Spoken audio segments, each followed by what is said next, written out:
You're on. Okay, good evening. This is the public hearing for the town warrant. We've got the warrant articles as well as the operating budget. And presently, there's no public here. I knew Scott would be here. Sign in.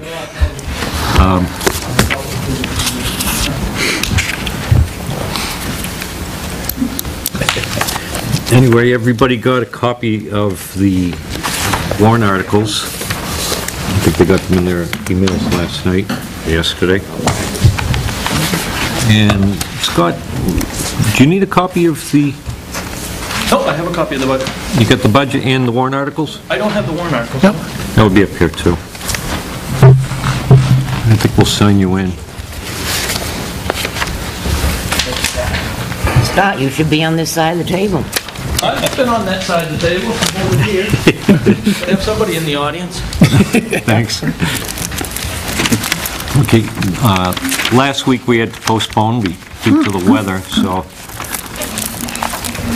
tonight we'll be doing both the hearings at the same time.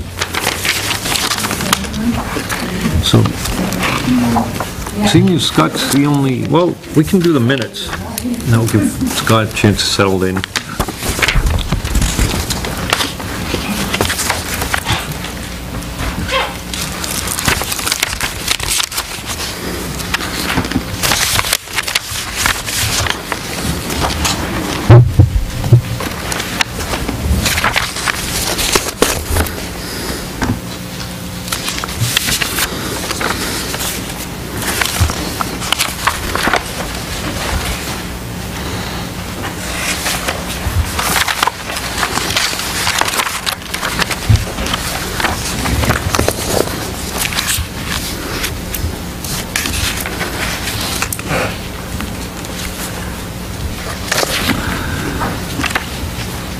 I just have one thing. On page 2, top of the page, it says Ms. Alden questioned if irrigation was installed at the 132 ball field. It has not. Probably should read Ms. Alden questioned if irrigation has been installed.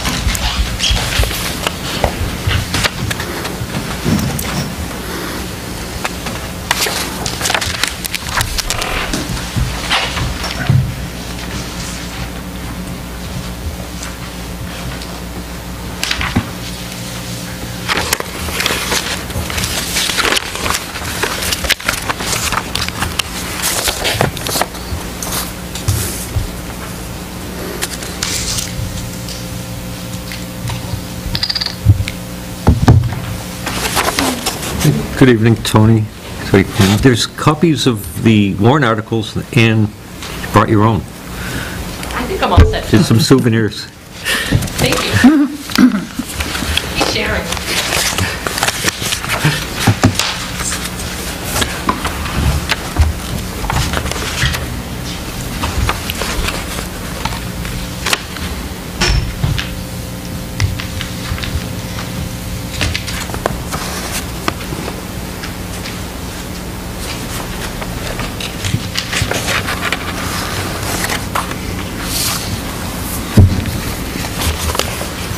Do you want to make a motion?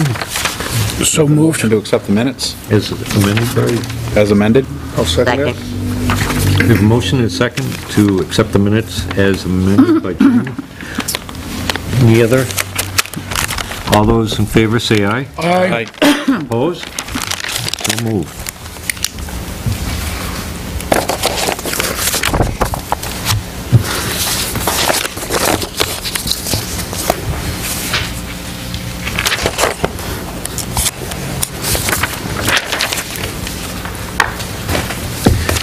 Okay.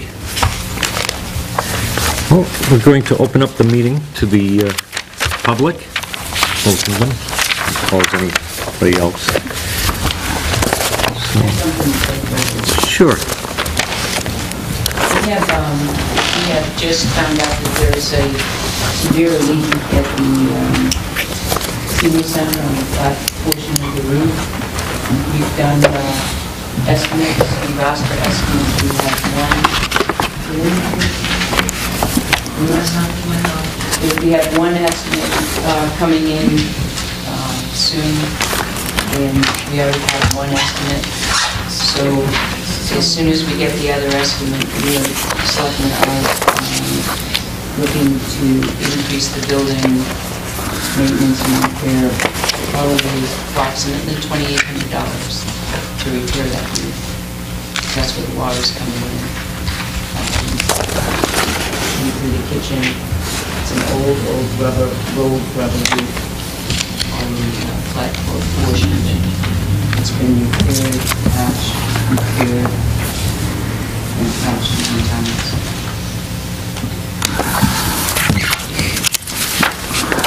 Okay. Probably the investment in the future. Okay. Well, if, Tony or Scott, if you have any questions or comments on, I guess if we start with the operating budget, Okay. And then- The operating budget. and then we'll field any comments, suggestions, questions On on... the administrative line on 385, 413, 99385, what is in that line?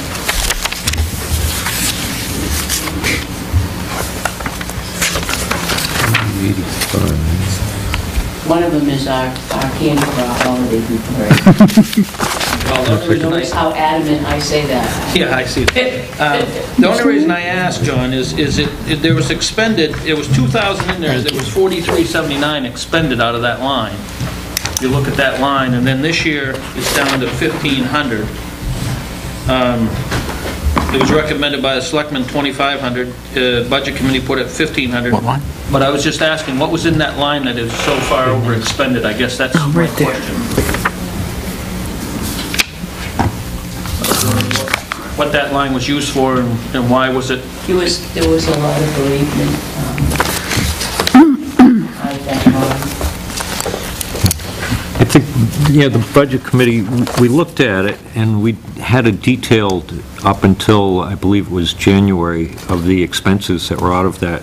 And we felt that $1,500 was sufficient, and that some of the items, I think, and we voted on it. There was a lot of debate on it. What was the reason that it was so far over expended? I mean, that was, I guess, going to be my first question on that line.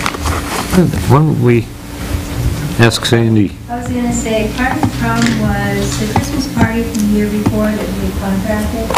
The guy never sent us a bill until the following year, so we actually paid 2 Christmas parties out of in that particular line. So that was part of the problem, is we had expenses that were left over from the year before that we didn't know they were supposed to be, it didn't dawn on anyone, and then all of a sudden by the time it did, they finally told the provider that if you're not going to bill us, then we'll never use you again, because that's not fair and it doesn't look good either. So that was part of it. So you don't anticipate No, over expenditure on that line at 1,500? no, it just happened to happen. It's unfortunate. Well, part of why the budget decided to decrease it by 1,000 is we actually took their advice last year, and instead of increasing a wage, we gave 2 people a $500 bonus for the 3 years that they've done a town report in-house. And they felt that, that was a one-time... And that's legal? Yeah, it is. I mean, I don't recall saying that, but I'll just... Well, you said I it don't was want- the 2 $500 gift cards, which is what that was. Yeah, but I'm just stating that I don't recall, or if anybody else in the budget committee that was here last year recall saying that we should give out gift cards. That's just my comment. I was here last year. I didn't say anything about giving No, out gift I didn't cards. say that. What I said was, you said instead of increasing their wage adjustment, why don't you give them a bonus? And that was part of the minutes in the meetings last year and the year before that. I don't. I don't recall that at all. Okay, we'll move on. Not at all. We'll move on from that. I have some other questions, John, too. Okay. Still in administrative, on 41949940, Town Hall Maintenance and Repairs, there was a budget transfer out of that line last year, out of the 25,000 to 13,500. Where did that go to, and why?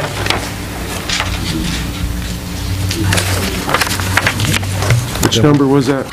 Huh? 440, second page. 41949944. Thank you. That would be Town Hall Maintenance and Repairs, 13.5? Yep. Yes, that was did go into the IT department to create that? How were you able to create something that wasn't already in the budget?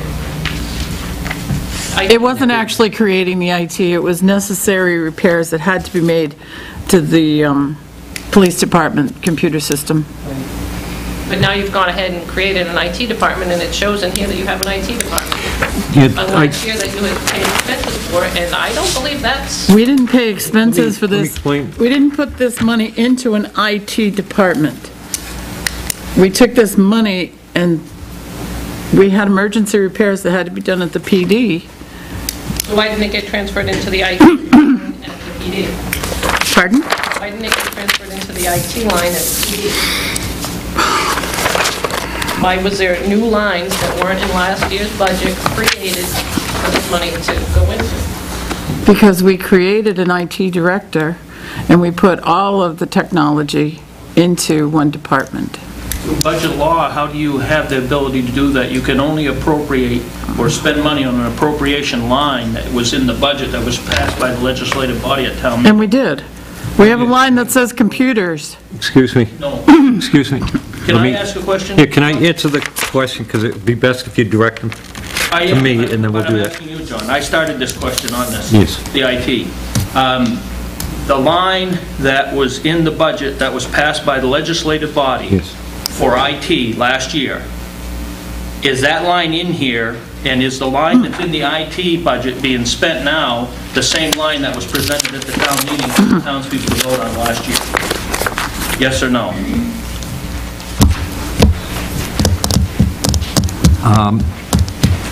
I don't think I can answer that yes or no. I can explain the way I checked into this. What happened is, we created an IT department, okay, an IT budget to join all of the things together. In the process of doing that, the line items can be created. It's not against the municipal budget law, because I checked, because they're still under the same line. And If you had no line at the town meeting, if you've got a number and a line in here in the IT that was not in the budget that was presented at the hearing and that was voted on by the townspeople at the town meeting, you cannot expend money against a line that's not presented to the townspeople. I can tell you that right now. Budget law, go look at the budget law, you'll see it. You have to have, that's why you appropriate $1 in some of these lines, is so that you can expense against it. You might not put all the money in there, but if you don't have that line in the budget that's at this hearing and at the town meeting for the people to vote on, you cannot expend money against a line that's created after the town meeting. You don't have that ability. I'm wondering if Joyce could help me out to explain that? Yeah, it's not by line items, it's purposes. Yeah, and the purpose is in the line item. Purposes, information and technology, which we do have existing line items already spread throughout the budget. What the selectmen did is that they took those appropriations and all moved them into one department. Is that correct? So they weren't creating any new purposes. They weren't creating any new line items. They were existing purposes and line items spread throughout the budget. Those numbers weren't in here though last year, Joyce. Those line items and numbers were not in here last year that we're looking at now. We're looking at line items, Don't go by a line supplies, item number. communications, services, software, hardware. It's the purpose of appropriation, that the town meeting voted to approve spending money for information and technology, telephone, copies, network, computer equipment, TV, office, computer equipment. It was all existing, so it was nothing new, it was just all captured into one identifiable, open.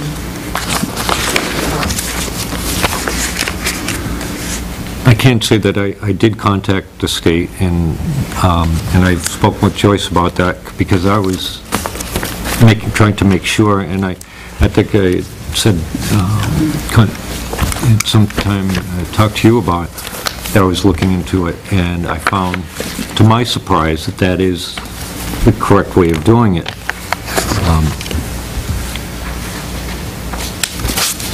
Because the purpose is still the same, and they're the same Well, I line. guess I'd ask the question, back to you, Chair, is if you look at on page, you're at page 3 of your budget, in the IT technology line, you've got the town meeting budget, you've got 0 in every one of those lines.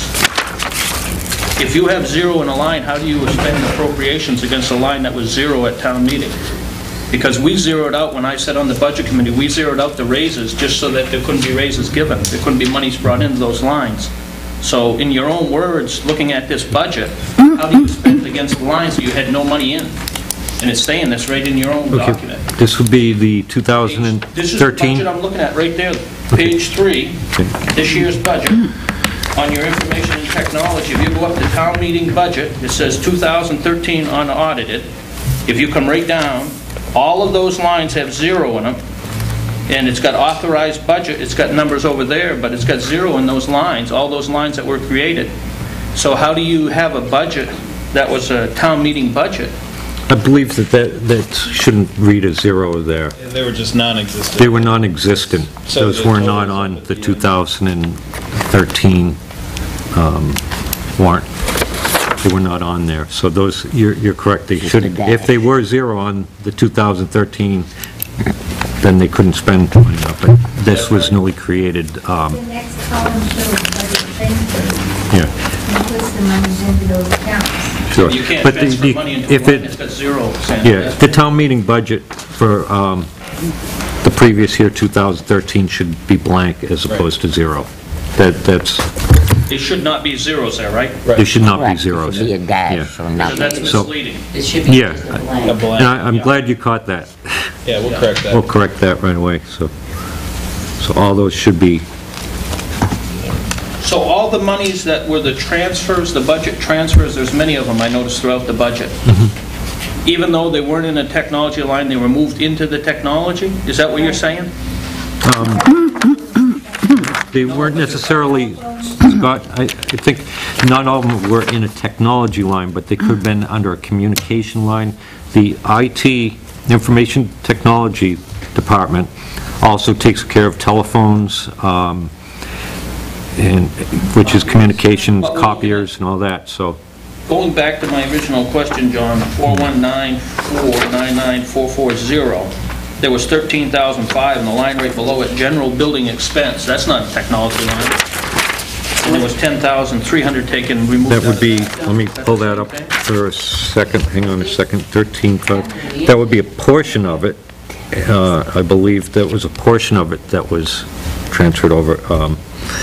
Pat, I'm going to defer to Pat. I think she is,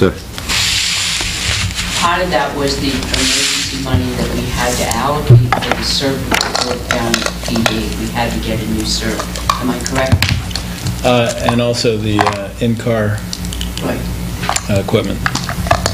So there was a server that actually, so yes, you're right, it was an original technology, but that was not allocated, and the server went on at the PD. We had to get a new server, and that was what was reported to the budget committee when that happened. And Catherine was trying to tell you that at the beginning, and it does that didn't. help, Scott?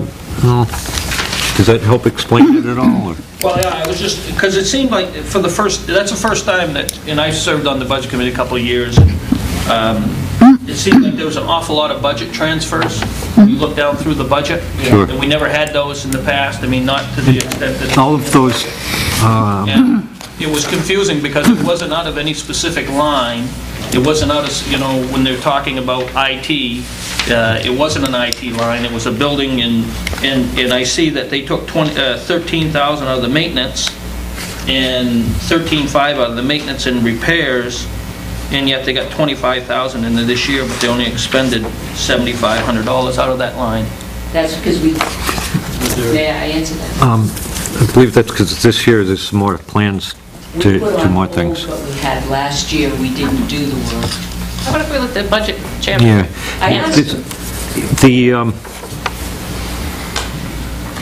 A lot of those things, there was a partial year that the IT department started around June, I think, around June, April, and started doing some repairs to get things kind of up and running, and then came to us with the budget later on saying that this year, with the whole new plan of how to continue to operate it as well as to update everything, so that it was my understanding that to make sure that all of the equipment actually works together.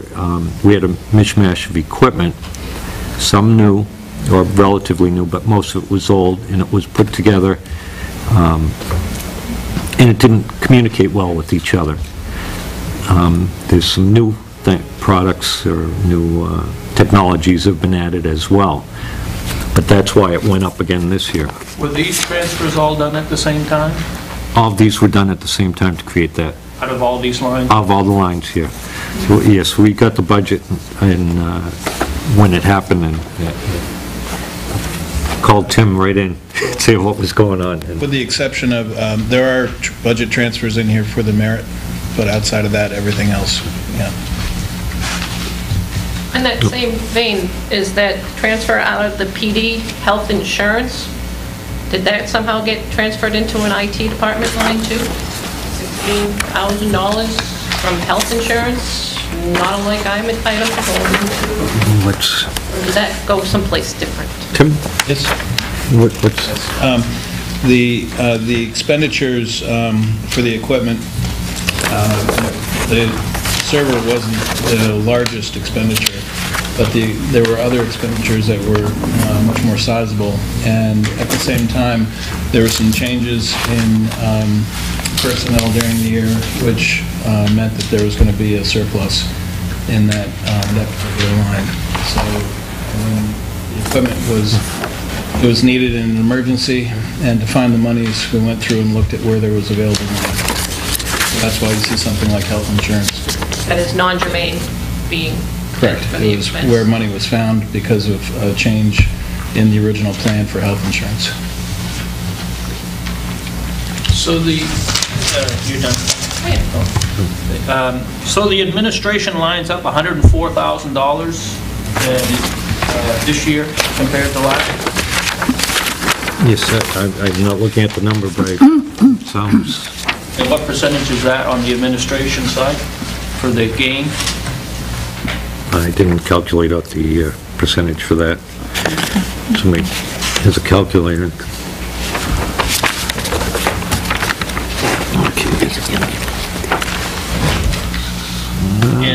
And John, one other question I'll have on that. In the administration, was there an IT line, or was there a computer line, or a telephone line, or something that is zeroed out because it's in the IT budget this year that's not being compared to last year's not being compared to this year's? Meaning It's the lines that don't exist in this. Joyce had mentioned about IT, if you had it in the line in 2013, it could be removed, put in there. Is there lines here, I'm looking down through this, is there lines in this budget for monies such as, I see one of them on the telephone, it's zero this year.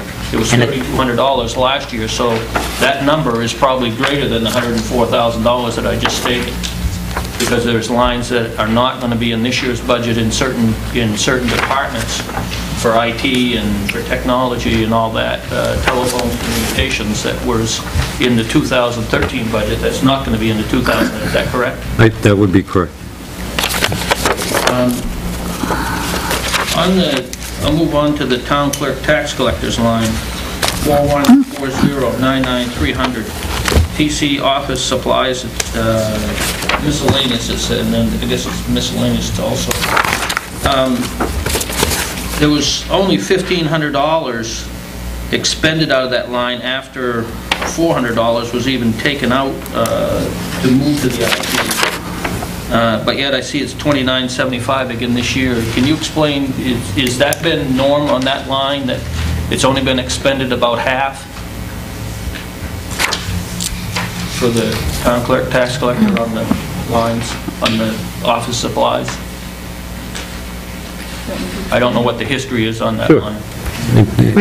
We have an election this year. We had the primary because of Ray Burton's But this isn't leaving us. expense, is it, though, Catherine? Well, she has to buy, we're using paper ballots, so she'll have to buy supplies to make ballots. I see election preparation, that's the only reason I'm asking. Well, election preparation is more the setting up, the buying of pens and whatnot. Her office supplies, she's going to have to buy special paper to make the ballots, et cetera, et cetera. She also buys dog tags. Dog tags, yeah. So is that something, are you telling me that's a line that should go up and down? I mean, as far as 1 year when it's not an election, it should be down, and then the next year it should be up? Is that what you're saying? It's variable, yes. Yeah.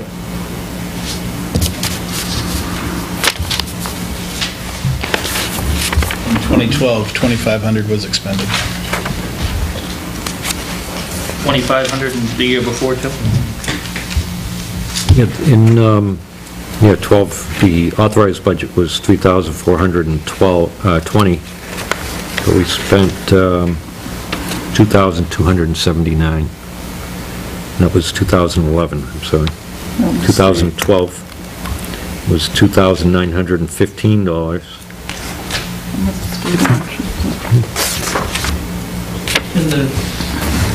Can I ask some more questions? Sure. Fire away. I question, you watch any of the selectmen's meetings and they talk about being at a full contingent now on officers in the PD budget. And yet I'm looking at the overtime line, it's going from 35,000 now to 50,000. Why, if we have more officers, why are we still increasing the overtime? Wouldn't it seem like it's just that it'd be just the opposite? You wouldn't have as much overtime where now you've got more officers to cover the shifts? I think it was stated at one of the selectmen's meetings that we were at a full contingent, or I think it read in the paper or something, a full contingent now For the of officers. upcoming year? Well, you have to remember, each officer makes an arrest, that officer has to appear in court, and generally that generates overtime. That's one reason. So it's not just covering shifts. So because you bring more officers, it's going to create more overtime? That's what you're saying, Catherine? They're out there doing what they're supposed to be doing and making arrests. They have to appear in court. And it's contractual, it's a minimum amount of hours that they get paid, even if they're there for 10 minutes. But that's just one example of why the overtime would be up. And that budget's up 8.6%, the PD budget this year? Over last year? Is that correct? Sounds correct. New hires. That does sound correct, yes. Didn't you also take out the IT out of that line? So it's up more than 8% That's, on an apples-to-apples look. you're not correct. Continuing on to the highway, line 4312-99700, winter salt and sand. Can you explain, we're having a pretty rough winter, can you explain why we took $5,000 out of our salt and sand line? We've had some easy winters before. Don't you think you're short-sighted yourself because of this winter? I mean, I know they're talking about this, they used to call it global warming, now they call it climate change. I think it's just a natural thing, because we look in the paper in 1939, the Weirs Beach, when that burned up the Weirs, there was a picture in the Citizen that there was boats sitting in the water in the middle of December, so evidently we were having global warming back then also. But Yeah, I think, is there a reason why we took $5,000? part of it is that Dennis watches the sand and salt market very carefully and stocks up and uses the supply in that way. And I can ask Dennis if he wants to, am I right? You're correct, John. Also, the price went down $7.25 per ton this year compared to last year. So that's the same amount of units for that cost, Dennis? Mhm. What you normally bought in the past, is that what you're saying? Yeah. Last year we did 646 tons, and I projected this year 650.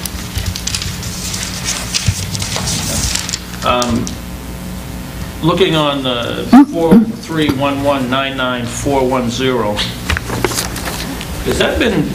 has that number always been around 6,000? Have we ever spent anywhere close to that in the heat line? Which one are we looking at? Heat. Highway heat. Yep. 410, okay, good. I believe they do have natural gas, do you, Dennis? You have natural. We do. I'm sorry about that, John. Yeah, no, that's good. And I'll ask Dennis if he'd kindly respond to that, maybe.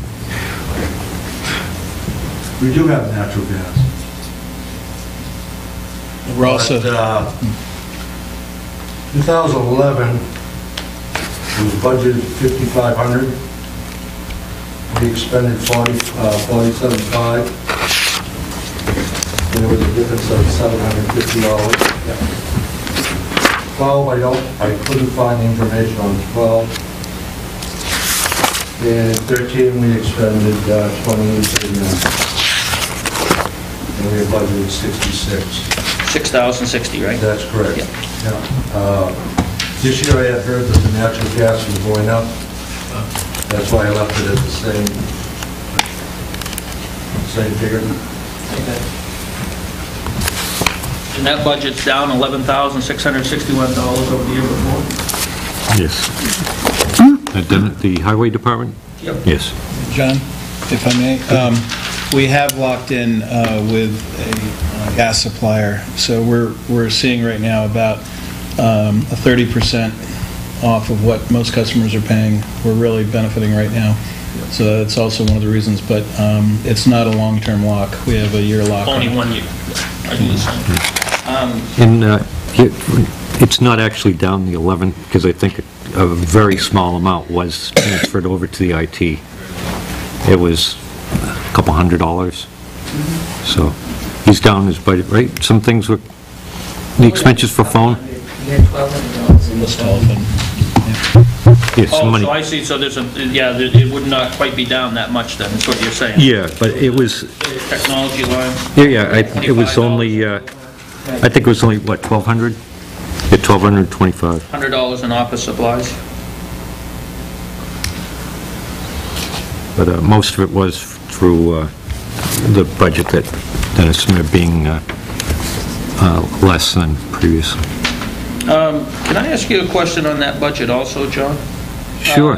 Why do we have not $1, getting back to our previous discussion about when we created the technology line, having zero in a line, why do we not have at least $1 in our road construction line?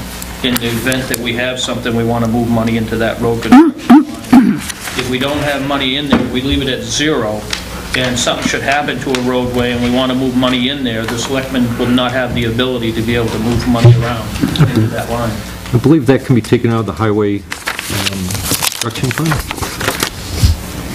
But you have a construction The capital. line that 431299740, and we've had $1 in there in the past. We didn't expend anything, but you tie the hands of the selectmen if they do not have the ability to be able to, at least if we had a tragedy or something happen in town and we had to take care of a road construction, that you wouldn't even have the ability to move money in there. And pull the numbers of another line item Just like as they did opposed to with the just technology, taking it out they have the ability, you know, it's a line item budget, but you have the ability, it's appropriations from the town, how much money they can spend right up to the dollar on that.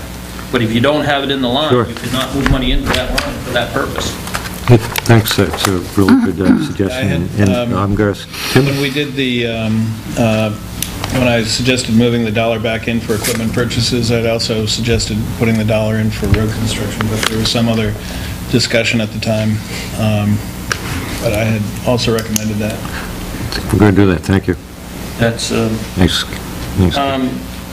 the other question I have is the Parks Commission expenses. I pulled down some minutes, because I watched a budget hearing, a budget meeting a few weeks ago, and there was some talk about a zero-turn mower. And I pulled these minutes down. I don't know if the Budget Committee's actually read some of the minutes in the Parks Commission, but as a citizen, I can't figure out from their minutes how much money they spent. And I'll read what it says. It says, "The commission reviewed prices received from various purveyors for a zero-turn lawnmower and decided to go with the bid from Belmont Hardware.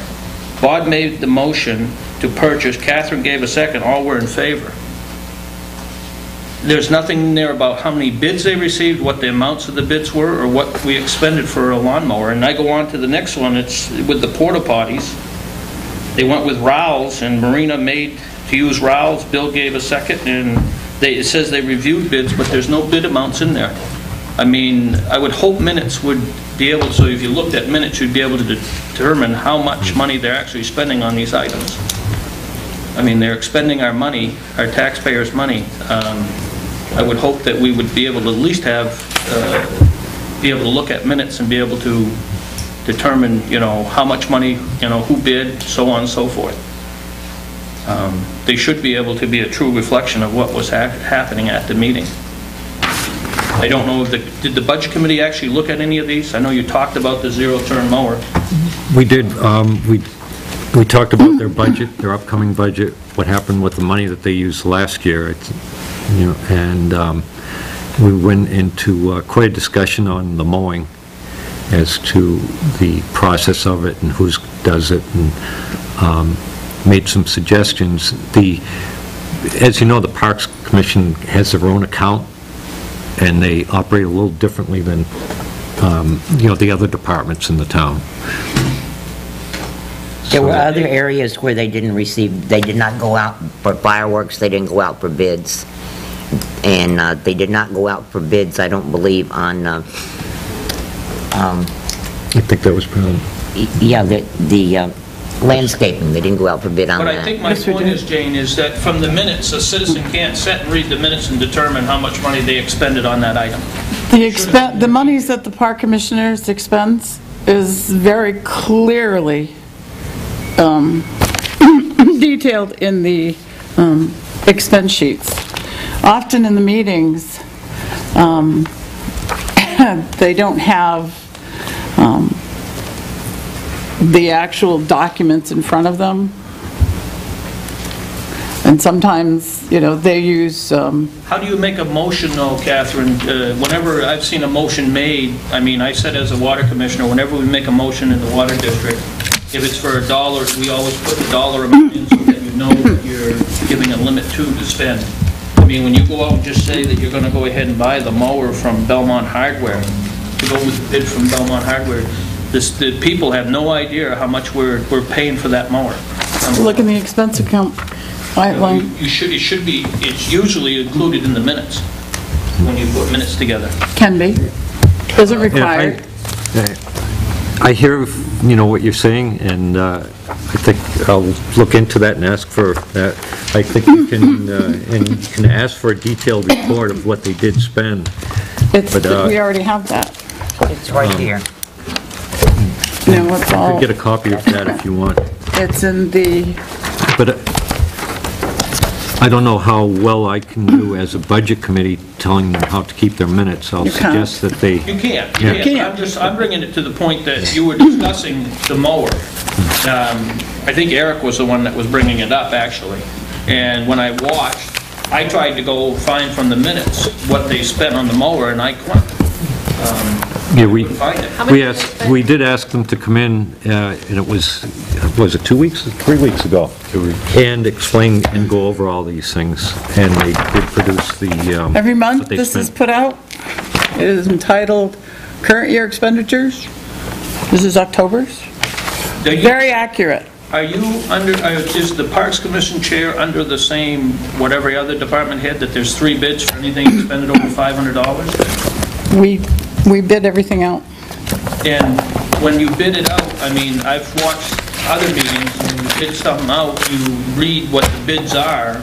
We don't have, a lot of them aren't formal bids. The lowest bid. No, we don't always take the... I think, Scott, probably, I hear everything you're saying. It's probably something that should be brought up at Parks Commission meeting or something like that, I mean, we can, basically, all we can do is, as the Budget Committee, is vote on or decide on the budget that they're allowed to be given. And not all of us agreed on their budget. We voted on it, and what was approved was approved, but... I have just I'll one move on I to my think- next question then. Hang on one second. Scott, are you suggesting that committees, whether it be the Budget Committee, the Select Board, create a process a more transparent process where the bids, number of bids and the amounts of bids are actually placed in the minutes so they can be reviewed not only by the public, but by the other committees that should have access to them? I'm saying, Wayne, for the purpose of the public to be able to review minutes, to be able to understand what was bid, what was spent when there's a motion made to expend monies out of a line. I mean, I understand that you're not going to, everything's not going to have that kind of detail, but when you're going out to bids or something, and Tim just said this was a $3,000 item, I would think that to the public, that you would want to have as much detail as you could. I think the selectmen do it when they're out to bid. They read what the bid amount, or they make the motion to expend X amount of dollars to buy what, and that's all I'm saying. And it's a reflection within the minutes. You can read the minutes and you can understand what they spent and for what. That's what I'm saying. Thank you, Scott. Sounds good. Yeah. Moving on, line item 44159990, Health Agency's CASA. There was nothing, there was 500 appropriated, nothing expended, and we're appropriating 500 again. Can you explain why there was nothing, and did they not, like the Red Cross did for money? That would be what happens usually. Tim, are there any updates on that? They sent in their request late. It could be, Joyce and I'll have to get together.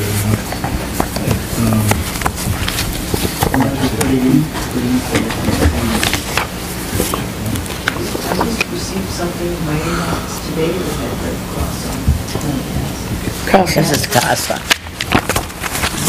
The outside agencies don't realize that they actually have to request those monies from us, that we think don't you've seen that. automatically send it I've to seen them. it, Catherine, before, and that's why I was asking the Yeah. question.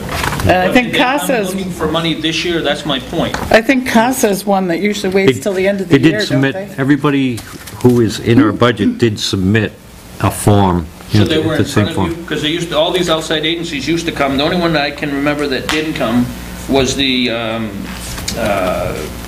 Old Home Day. I think we said to them one day not to come, but most of these come in front of us. You used to come in front of us. Yes. And did they come in front of us this year, the CASA? CASA, I do? Yep. Yes, CASA Yes. came. And was Let's it go look at the question at schedule. that time that they hadn't collected the money from the year, the last year, 13? Yeah, okay. That's my point. I'll just close on one other comment. It seems that, and I don't know, I'm just going to throw out some ideas. I think we got to start thinking outside the box on some, with the health costs, what it's costing us for health insurance. Sure. All public sectors. Is there ever any thought, and this will probably go with discussion between the Budget Committee and the Selectmen, to grandfathering your current employees and new hires, you only go to a single plan, or you go through a plan where you do an a la carte, you figure out a dollar amount, and the reason I say this, it's very hard to budget, and I know because I sat on that side of the table, it's very hard to budget when you're thrown percentages of increases that you don't know until such time, like when you're doing the budget, the increase will come in the middle of the year to the health insurance. Is there ever any thought or discussion amongst the Budget Committee to the Select Board that they might want to think about in the future, and I don't know if it's, I would imagine it would be legal if you started it, but to have a fixed percentage or a fixed cost for benefits for every employee, and therefore have that attached to what the national gross product increase is every year, and that that controls the dollar amount, so you're going to come up with benefits. Because it seems that, I think if we looked, and it would be interesting for the Budget Committee, and I'll ask the question, but you probably don't have the answer. What is the average employee ratio, wages, base wages, okay, to benefits percentage? You probably don't have that number in front of you, do you? And my concern as a taxpayer, and I think everyone Is that all benefits, retirement? I'm saying all benefits. You know, some of the things you look at that I think we provide, you want to give as much as you can to your employees, there's no question about that. But some of the things you look at is that we let them carry over so much sick time forward, okay? But yet the town covers a short-term disability plan and a long-term disability plan if they're out of work. So my point is, are we covering two things with the same thing, meaning letting them carry their so much sick leave over to the next year, but you also have, if something happens to them and they're out of work, that they can go on the short-term disability if they have an injury that is going to take so much time. So I think the benefits is becoming an issue, because I think you're going to find that you're probably 60 to 80% benefits ratio to pay on a lot of your employees, or maybe even greater. But I think that somewhere we got to start thinking outside the box, because the benefits is taking over, and it's becoming, you know, when you talk about bringing a new hire on and it's X amount, well, it's not X amount, it's X amount plus 80%, because when you figure the benefits that you're going to offer them, it's that 80% or 75% or whatever that benefits is, and that's a huge number when you start looking down through this budget. Sure. So I just hope that there would be some discussion amongst the Select Board to the Budget Committee in the future to see if there's somehow, if we don't, it's going to be very hard to keep going at the rate we're going. When you look at the increases, the lines that are high in here, increases, are all the benefits lines. Outside of the wages, and the wages aren't the increase, some of the health benefits are. I believe this year we did increase the employee contribution into the healthcare, and the selectmen worked on that. And that had to be done. But still, that's a small percentage compared to the increase, though, John, as far as if you look at dollars that is being asked to be paid compared to the dollars that the town has to raise and appropriate to pay the difference between the increase. Sure. I have a question. I have a question about your question. Are you suggesting that you cap benefit to a percentage of salary? No, I'm saying that you come up, so that you're fair with your employees, you come up with an average cost, or you come up with a cost that benefits. And the only reason I say this is, you sit there as a Budget Committee and you're looking at numbers. And if you tied that to what the increase in inflation is through the federal increase, then you would have a number, and you could say every year, we'll just add that percentage to it, and we know what number it's grown. And then you say to the employee, and this is just thought, okay? Because we got to start thinking outside the box here a little bit. But you say to the employee, it's a la carte. You have so much money to spend towards benefits that we're going to provide. Here's a list of all the benefits that you can buy through the town. You pick, like you do in your own budget. You do it in your own budget at home. You pick and choose what you can afford in your own budget. At home, you have to. So you set a budget for yourself, and you pick and choose what you can afford. It's like when you go to the grocery store. You'd like to buy everything you could. If you go there hungry, you're going to buy more. But I do. You like to buy everything you could. Yeah. You'd like to buy the premium steaks, but you make the decision to buy down here because it's what you can afford. Yeah. I'm saying the same thing, that we come up with a dollar figure that's fair to the employee, but also fair to the taxpayer, that the Budget Committee and the Select Board can control and can have an understanding of what the increase will be in the future. Yeah, but that would be tough to really, because you're saying that would help you budget in the future. I think that would make it tougher to budget in the future, because what you're also doing is you're negotiating a health insurance for a group. The number is X. Well, I next year have to renegotiate with the insurance company as to what that X is. Now you're throwing a variable on X. You're saying, this person wants this person will want that. That negotiation is Now you're throwing a variable on that number. You know what I mean by that? No, I'm saying that the number would be tied to what the federal inflation number would be. Well, you can't do that either, because health insurance has grown way above inflation and inflation last year is a lot different than inflation in the 70s, a lot different than inflation next year, and hopefully, we don't know how it's going to work one way or the other with the Affordable Care Act. That could throw it even to it. And I get what you're saying, it'd be nice to have outside of the box to try and find ways to save, but I think you're throwing variables into something where you want it more standard. We don't know that inflation is, we could say our inflation is going to be for the last 5 years has been this. The average of that is Y. Well, we don't know that that's what it's going to be next year. The Federal Reserve is changing their things. Inflation could skyrocket. Inflation could go anywhere. Well, you know what I'm saying? But I'm saying it, no, John, I'll go I'm saying it. And I don't want to waste our time. It's an interesting question what you're saying, but I don't. No different than you're doing now. You, through the town, I believe, Pat, correct me if I'm wrong, you offer a buyout, right? On Yes. health insurance? Yes. Okay, that's an incentive.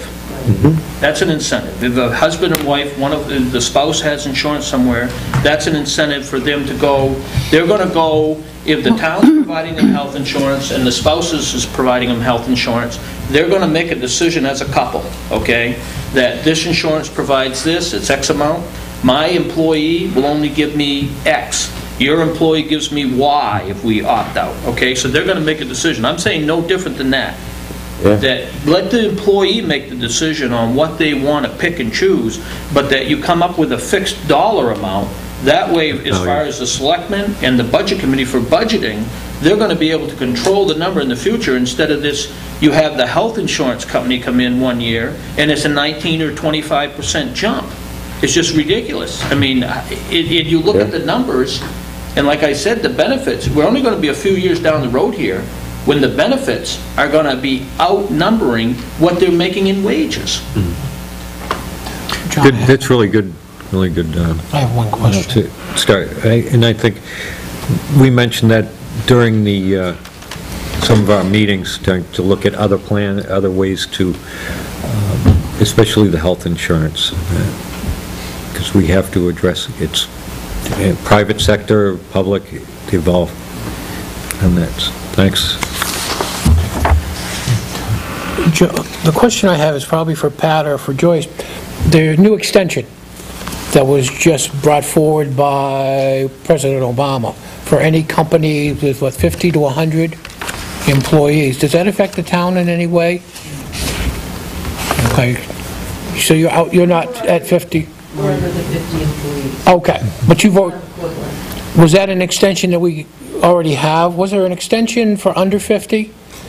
Under 50. For paying a penalty, Okay, but we're already under the under 50. okay, The plans that we offer for employees meet the benefit coverage that's required, the minimum benefit coverage, and it's also affordable. okay. So we meet all that criteria. So we base our health insurance upon those standards that have been passed down to us from the federal government? No, it's just that our health benefits have always been in compliance, even before, when the Affordable Health Care Act was enacted, we met everything that they needed. Right, I'm just saying, that's our standard. In order to provide that health care, we need to reach that standard.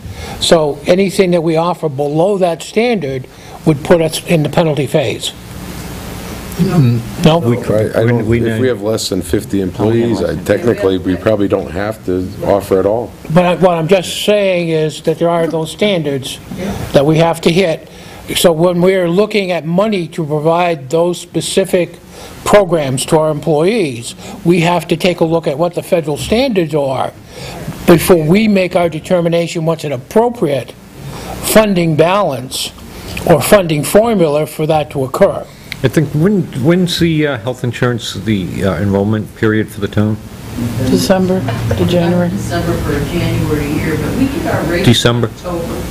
We get the rates in October. When the So budget is set, but we don't know if anybody's going to change plans. I think towards September, should probably start looking make sure we're looking at different possibilities and come up with a plan, the budget committee, and I think it's to what address we're it. looking into and working together on it, but I think we should start a little bit sooner than September. I'm looking at deadline, Right, the you know. rates come in October, so then you're scrambling around to get everything done and employees. What would make the difference to have it happen sooner than later is you have a contractual part of the employees, which predominantly are more than 50% of the employees, that we just signed a contract for 3 years.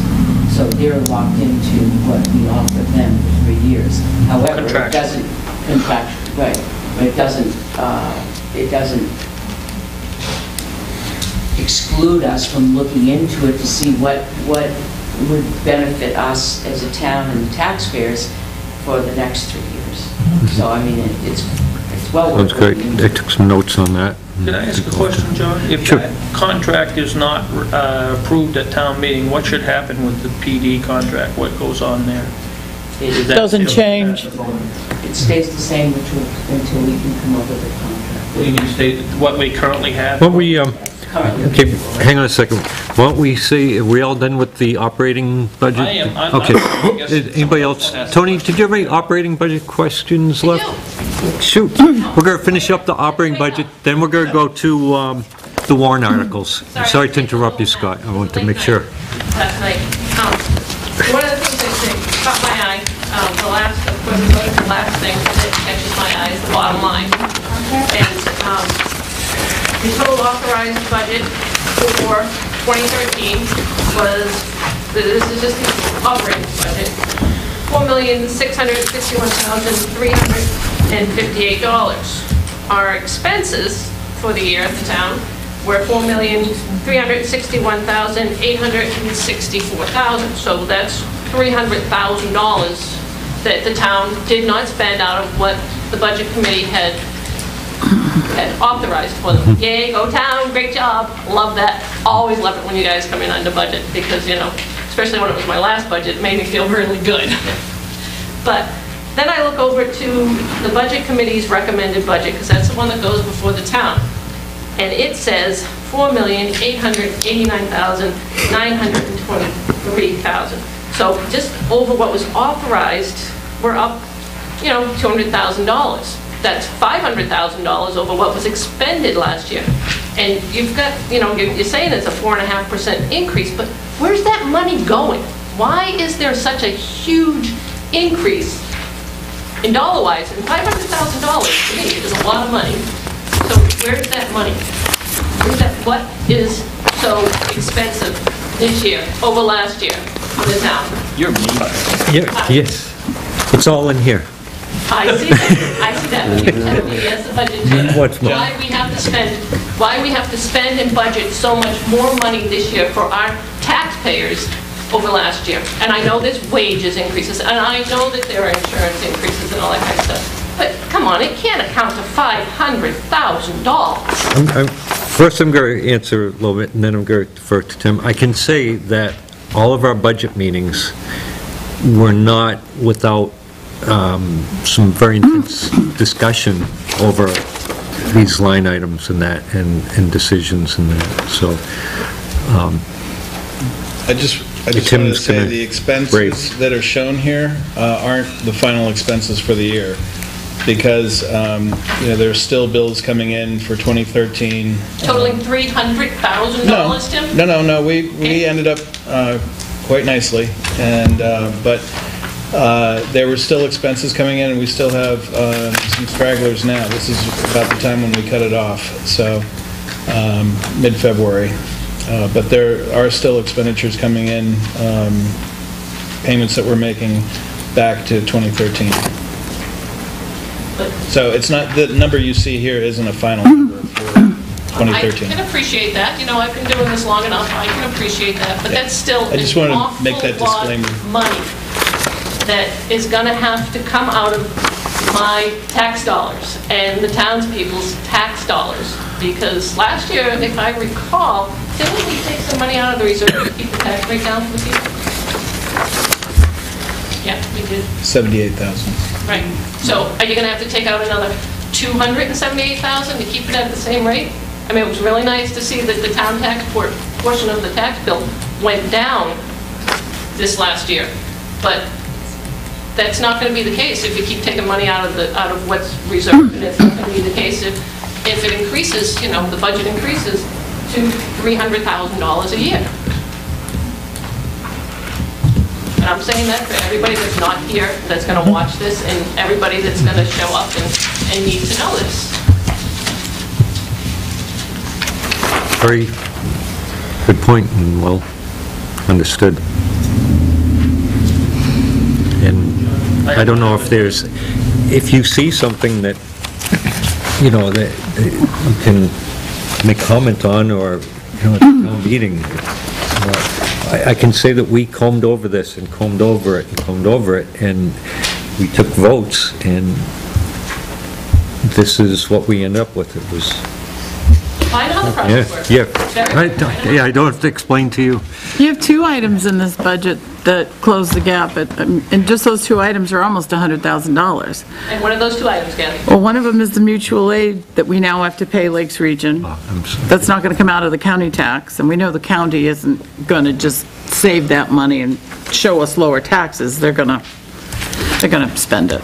And the other is the salaries and the police hires. I mean, I think that's around $90-some-odd thousand just in those two items. I think we So have... if you take that, you take the bills that are still coming in, that closes the gap a little more. And health insurance. And the health insurance increases, I mean, How many employees do we have in the town? Pardon? Is it 47? 36, Tim, counting part-time? 42 with part-time. 42. How many of them have insurance, are insurance-eligible employees? Because that's an awful lot of money when you take... Well, some employees pay their own insurance 100%. So... But it's, that's a wash then in that area.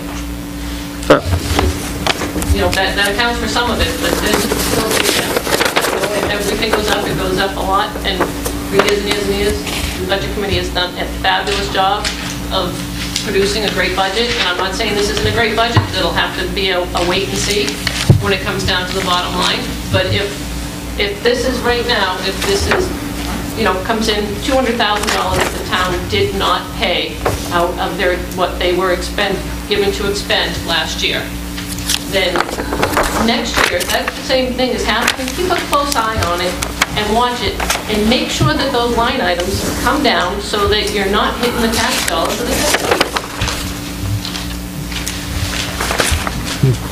John, can you, after this year, what will we have in the unreserved fund balance? I was just I know we asking had a that, little Tim. over $1 million after they took the $70-some thousand out of it. I was just going to say, we currently have $1,006,000 in unreserved fund balance prior to the year end for 2013. So we'll be looking at about adding 200,000 to that? I'm not prepared to say what we're adding to it. But we're going to be adding, We're going to be adding to because it. there's no way we're going to suck up the $300,000 that was under expended. And our revenues were very strong, so we're adding to it. What number, and I asked this back to you, John, what number is our goal for unreserved fund balance? Because there's a range. You can have from down here to up here. If you look on the RSA, you can have anywhere from, I think it's 5 or 7% up to 18%, I believe. Yeah, What range are we shooting for on the unreserved fund balance? I'm going to defer to Tim on that. I know we were quite low, and we got caught up pretty good I over know the past we're years, and it's... I'm just saying, what's the goal of the select board to have in their unreserved fund balance?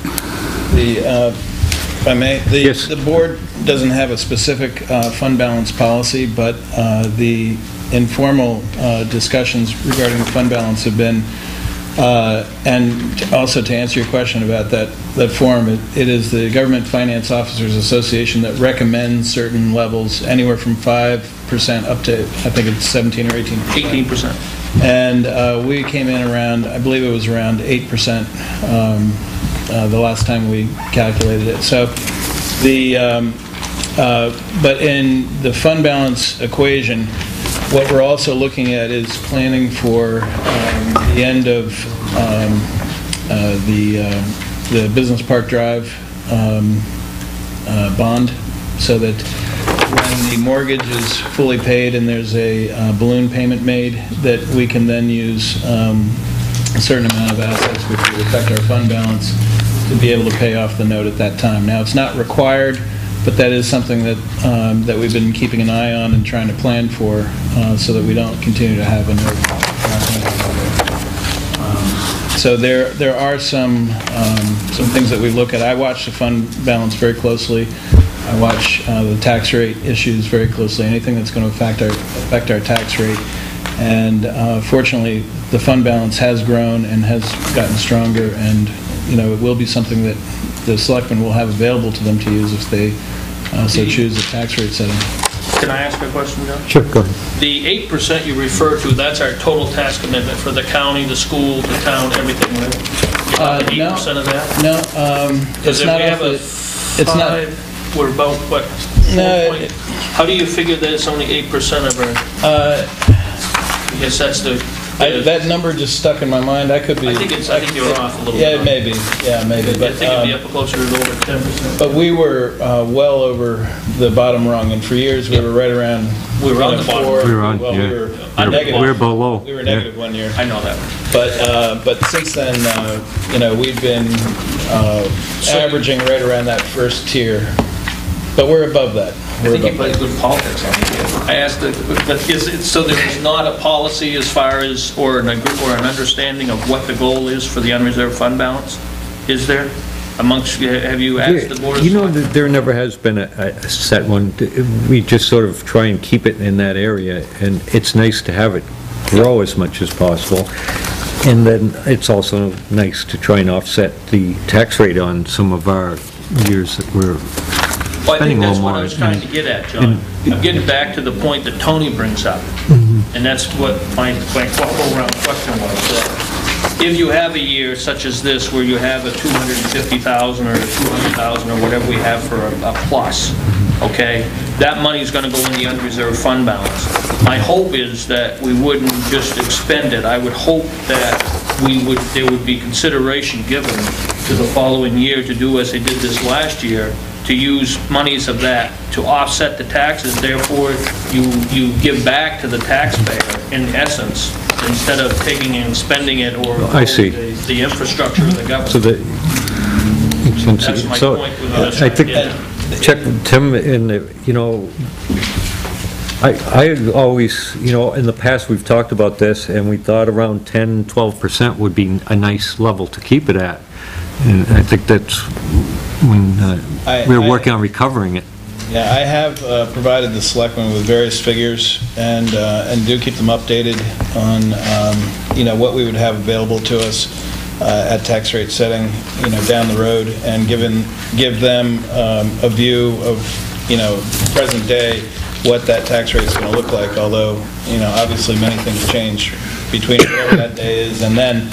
But in that model, and I have a model that we keep and we use for this to project it out, and in that model, I always have a certain amount of fund balance that we take a look at. Scott? And the only reason I state that is this last year, they put 70-some thousand against the taxes. When you look on the form, if they would have put another 50,000, they would have level funded the town's taxes from the year before to this year, this past year. So $50,000 difference out of the unreserved fund balance, and that's why I'm asking, I keep asking the question to have a goal. Hopefully we have a percentage that we've got it for a goal, and that we're not just putting money in a savings account. That's what I look at it. It's like a savings account, just with no intention goal. I mean, there's no sense of having $2 million in there with what little bit they pay you now in the bank. I'd much rather see it come back to the taxpayer, especially if they're having hard times out there. To be able to get back to them. Yeah, it's tough to decide how much we should have with the way the economy is, is it recovering? Are we going to need to put some back to the taxpayers to keep things going? Not a cash balance, though. No, Yeah. I know it's not a cash balance. I do know. I wish it were. I do too. Okay. I was just going to say, I think this particular board has demonstrated already that is our aim. If it's there and we can give it back to people, we will. because we pay those taxes too. Oh, I know that. We all do. Yeah. We all do. We're all in the same boat. But, like last year, we got our numbers and, we figured out what we could use and still not really disturb the cash and use up all the available cash, and that's what we did. Yeah. I commend the Budget Committee. I know it's hard work. I've sat on that side of the table. I think the whole goal is we want to make sure we provide the adequate amount of money to give us the services within town that we want and we need, okay? More needs than wants now because of the times. But that when it's all said and done, we all have the same goal, that hopefully we have the money. And if we have extra money, that it like Sandy says, it's used in a proper manner, meaning trying to bring it back. If you have to put so much away in savings, but that you pay back to the people what we can afford to pay back and still keep the town in good, solid financial shape. I think that's also a goal of the department heads, that there's some things where, we discussed, should we decrease it $5,000, $10,000 here, especially there was a big discussion over the welfare budget. It was $50,000, I believe. And I'm looking, well, we only spent 25 in this. Do you know what you can, my thoughts, well, let's kick it back to 40. She's But worth every she is. every dollar we spend for her. And she does that, and sometimes it's better to spend 50 and kick the other 10 back to the taxpayers, and I think that's what you're saying. I think it was just 2 years ago, Laconia had to come back and get another $150,000 to put in the welfare line to make it through the end of the year. Okay, and I think this year is a bit of an anomaly because we are doing a lot to set up the infrastructure, the IT, and all that, so everything works together. And I'm hoping, and there was a very heated conversation between all of us as to how should we be doing this, and detailed, and I think we grilled Tim for 2 hours. He sat here and what's going on, and the decision is that we need to get a hold of it and upgrade things so that we're not, just hashing away at it and patching it together. Have a unified system, and that was a bit of an anomaly this year. That is going to cost us some money. But I think if we're all done with the, I would just like to see. unless Tony had any more. You're still on. Are we doing warrant articles? We're going to go right into those. If anybody else had Answer to her question before you asked about where $500,000 went. About $185,000, just on some rough calculations, were related directly to salary, insurance, and retirement benefits. That's a big increase every year. Yeah, but And that's I just did some rough maybe addition. much. We also had 33,000 from the fire district. Yep, the 33 that they... Lakes Region Mutual Aid.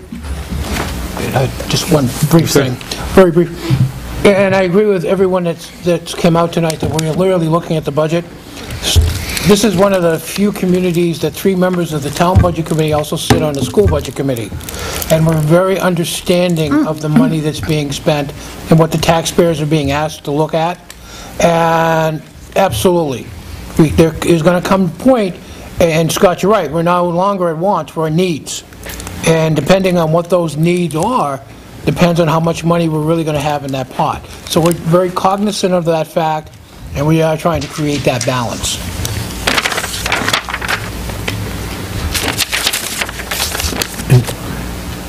Okay. Have Warrant you article? had a chance to review the warrant articles? Let's do it.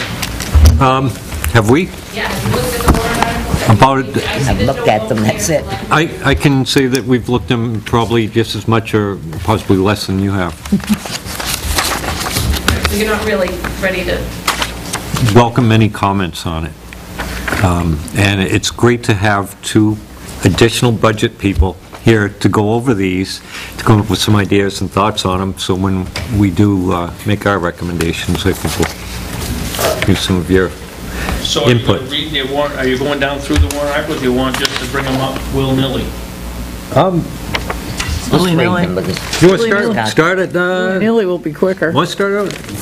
Number 2. Just go right at it. I'm not going to read them out. Well, You can, Article number 2, I know you're going to have a hearing tomorrow night, probably we're not going to have a hearing with the We're going to have a hearing tomorrow night. We are? Is it going to be, because I can make it down, that's for sure.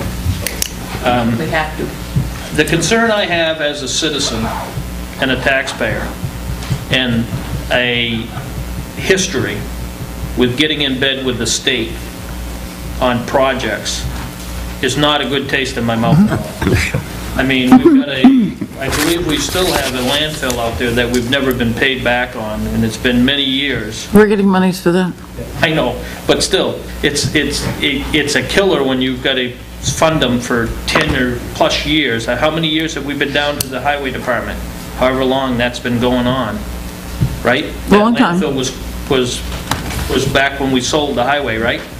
Long time. It's been multiple years, Catherine. Long time. And my point is we're looking at $2.7 million or almost $2.8 million. And when you give, this is looking for authorization for bonding from the town. This is not discussion. This is going out and you're going to commit the taxpayers of the town for a $2.765 million bond. And I have concerns that what kind of guarantee that we've had in the past when we've had the select board stood in front of us at town meeting in the past, not this select board, but other select boards have stood up, made a presentation to the townspeople that this is a quote, 2/3, 1/3, or whatever the percentage is, and they put that out there, that this is going to be, we have to raise and appropriate through the bonding the full, but then we're not going to, they're going to pay us back, and then it's multiple years before we ever get paid back. I think that's a concern, and it should be a concern to the people who are putting this article forward. Whether there is any type of guarantee, and with the state, the condition the state's in right now is in worse condition than they've ever been in. I mean, you look at the condition that the state's in, it's not in a great condition as far as components. So I have concerns. I know the roads need to be done, but I hate to be rebuilding all the state roads on the backs of the taxpayers from the town.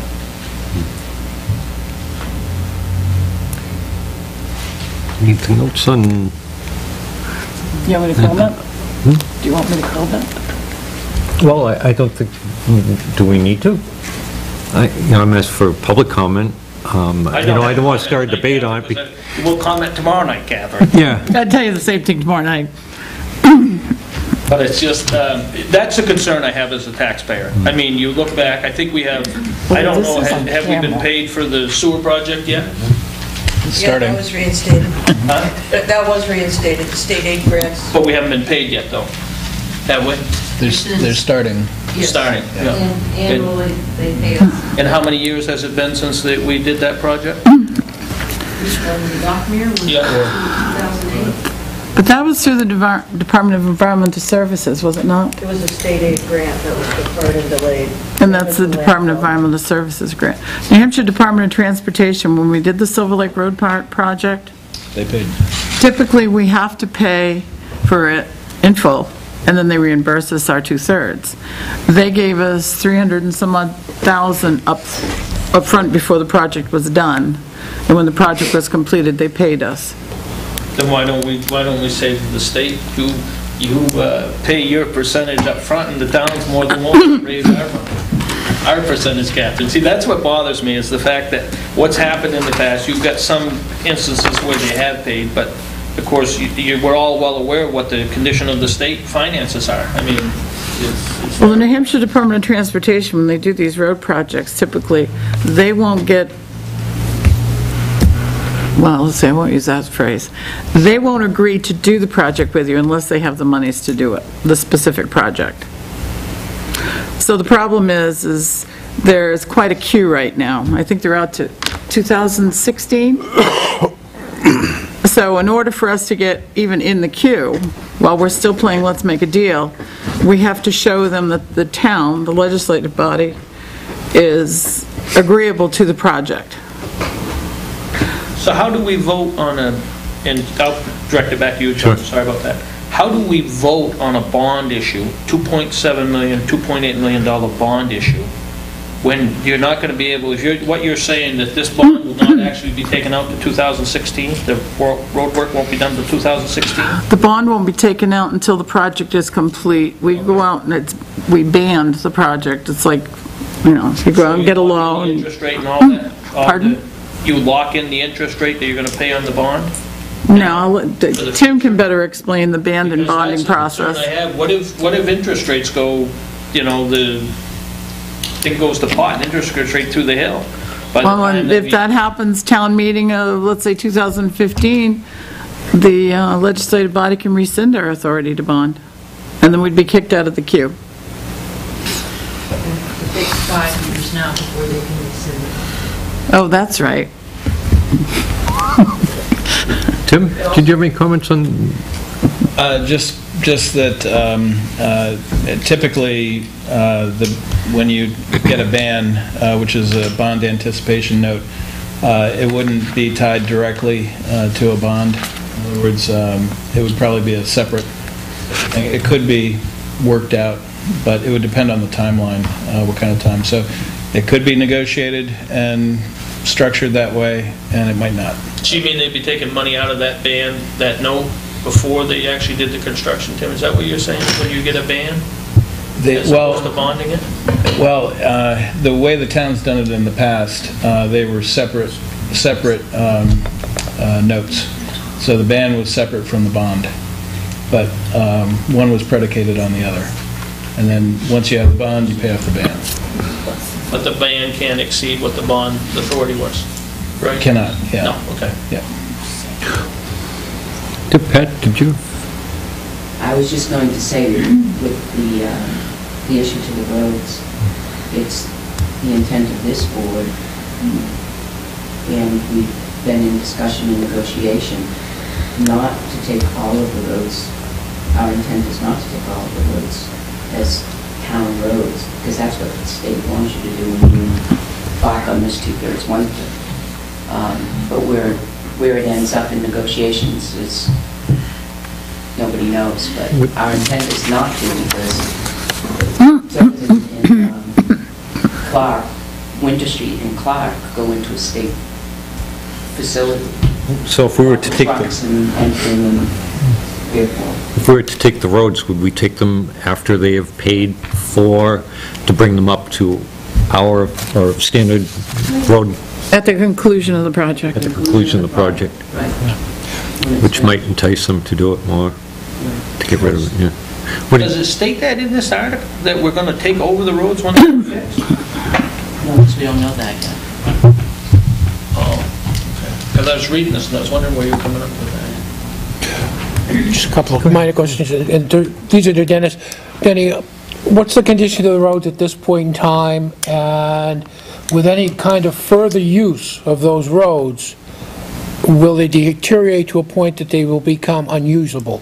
Well, we had a couple of sessions with residents on Caleb Hill Road, and right now, we have school buses that have to go on the opposite side of the street in order to avoid a couple of really bad protruding boulders coming out that and it's around a corner. It's very, very unsafe, that whole portion. They committed to us to Band-Aid that in the summer of 2014, did they say? They were going to Band-Aid that because it's a huge safety problem. And we had probably 40 or so people here from the residents of Caleb At least. Road just addressing the safety issues with their children getting on and off the buses. And we had the senators and the state reps and the Commissioner Clements, along with a few other people from DOT, actually ride with us on the Caleb Hill, Colby, and Clark, and to see the deterioration, particularly Caleb and Colby. They shimmed Colby last year as a Band-Aid. It won't last, and they know that they said it wouldn't last. And they would propose to us, and it's in their proposals budget this year for 2014, summer of 2014, to address the issue with the school bus having to go 2 different places on Caleb Hill Road, that they have to drive on the opposite side of the road, going in the opposite direction. So that would be done 2014, even if we didn't start the other stuff? Right. They're going to take out the boulder and just fill it in. It's not going to address why it's coming up. There's a spring under it. There's a spring coming down, and there's no drainage around that corner. You go up past Daniels and go around that corner. That's a very dangerous corner, we all know that. And the buses, when they come down to stop, they can't. Yeah, and I see those points. The other points, and to Denny, frost heaves seem to be a real problem up through there, to the point that the pavement is actually breaking up. One of the, I believe it's on Winter Street, just in front of the, or on the side of the Veterans Home, there's a large hole developing around, is it a sewer or water main, whatever it is. I think it's just the frost thaw. What was that, Denny? The frost thaw, Yeah. okay? And we filled that in with some ledge pack, okay? But I've seen roads this year that are, I've got a lot of frostings that in previous years had none. I think School Street right now is worse than Winter. But Okay. Caleb is probably the worst of all of the roads. So we're looking at doing some emergency stuff for 214, and then asking for the This is all bond state issue. roads. The state State issue is 2014. Oh, okay. These are all Okay, state so roads. what, this money wouldn't be used till 216? This is where I'm getting confused. Or would it be bonded out for 214? No, it would be bonded out to when we get on the schedule for them to do the roads, which would be minimum to 2016. Okay. Will the roads last that long? I think they will. I got a question. They're gonna get worse. They're gonna get worse, but, you know. I got a, Set, Wayne? Yeah, thank you. Wayne's all set. Stan, yeah, I think you had a question? I have a question. I actually live on Caleb Hill Road, and it amazes me that when I read that when you said that it's a state road to begin with. And I would ask Dennis's opinion, are we better off with the state, if it becomes not a state road and a town road, and it becomes your responsibility in essence, in your opinion, do you think we're better off with the state having a portion of it? Do they do anything for us that makes it worth it? Or would we be better off having you be responsible for it? I guess the best way to put it would be, I would like to look at the scope of work that they are going to plan to do on these state roads.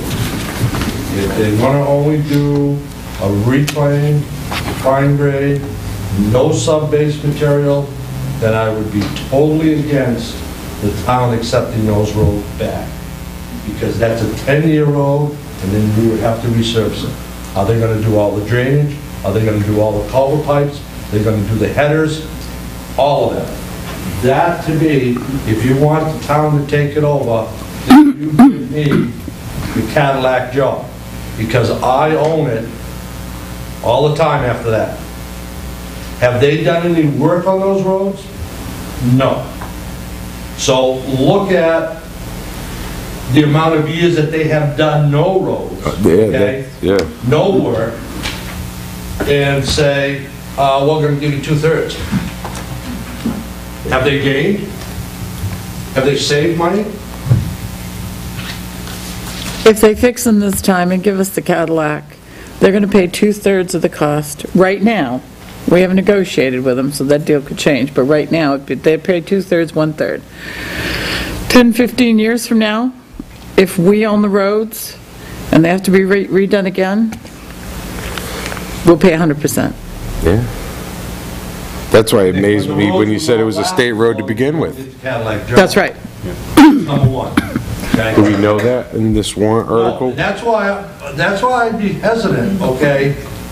I would want them to, I would contribute to the engineering cost of those particular roads. We will pay for the engineering And you would costs. pay for the engineering.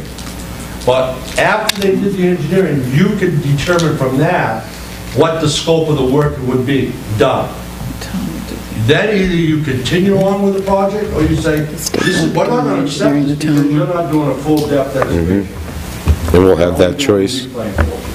And we'll have that choice if we agree to it? Yeah, Yeah. yeah. And you all set with that? Yeah. Scott? 3/4 of the problems with the roads around here is there's no ditching, no drainage. I mean, it's very simple. I mean, you don't have to be an engineer to know that. You drive on these roads and the water's laying right against the road or running across the road, you're not gonna have a road in New England that's gonna last. I mean, if you don't get the water away from the road on the driving portion, it's not gonna hold up. So what Dennis is saying is absolutely right. You go up there and just like they've done, you know, Pat was saying about School Street. Just 2 years ago or 3 years ago, just a few years, they put a skim coat on that and look at it now.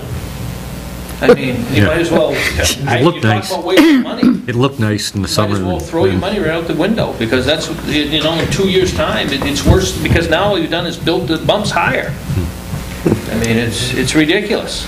And, yeah, and Paving's on there pretty. having done farming in this area, you can take all the rocks out, and then next year they're back. I think the So state that's is why, going to the road, having the I think going to base, the you road. really need to, you have to take it all out.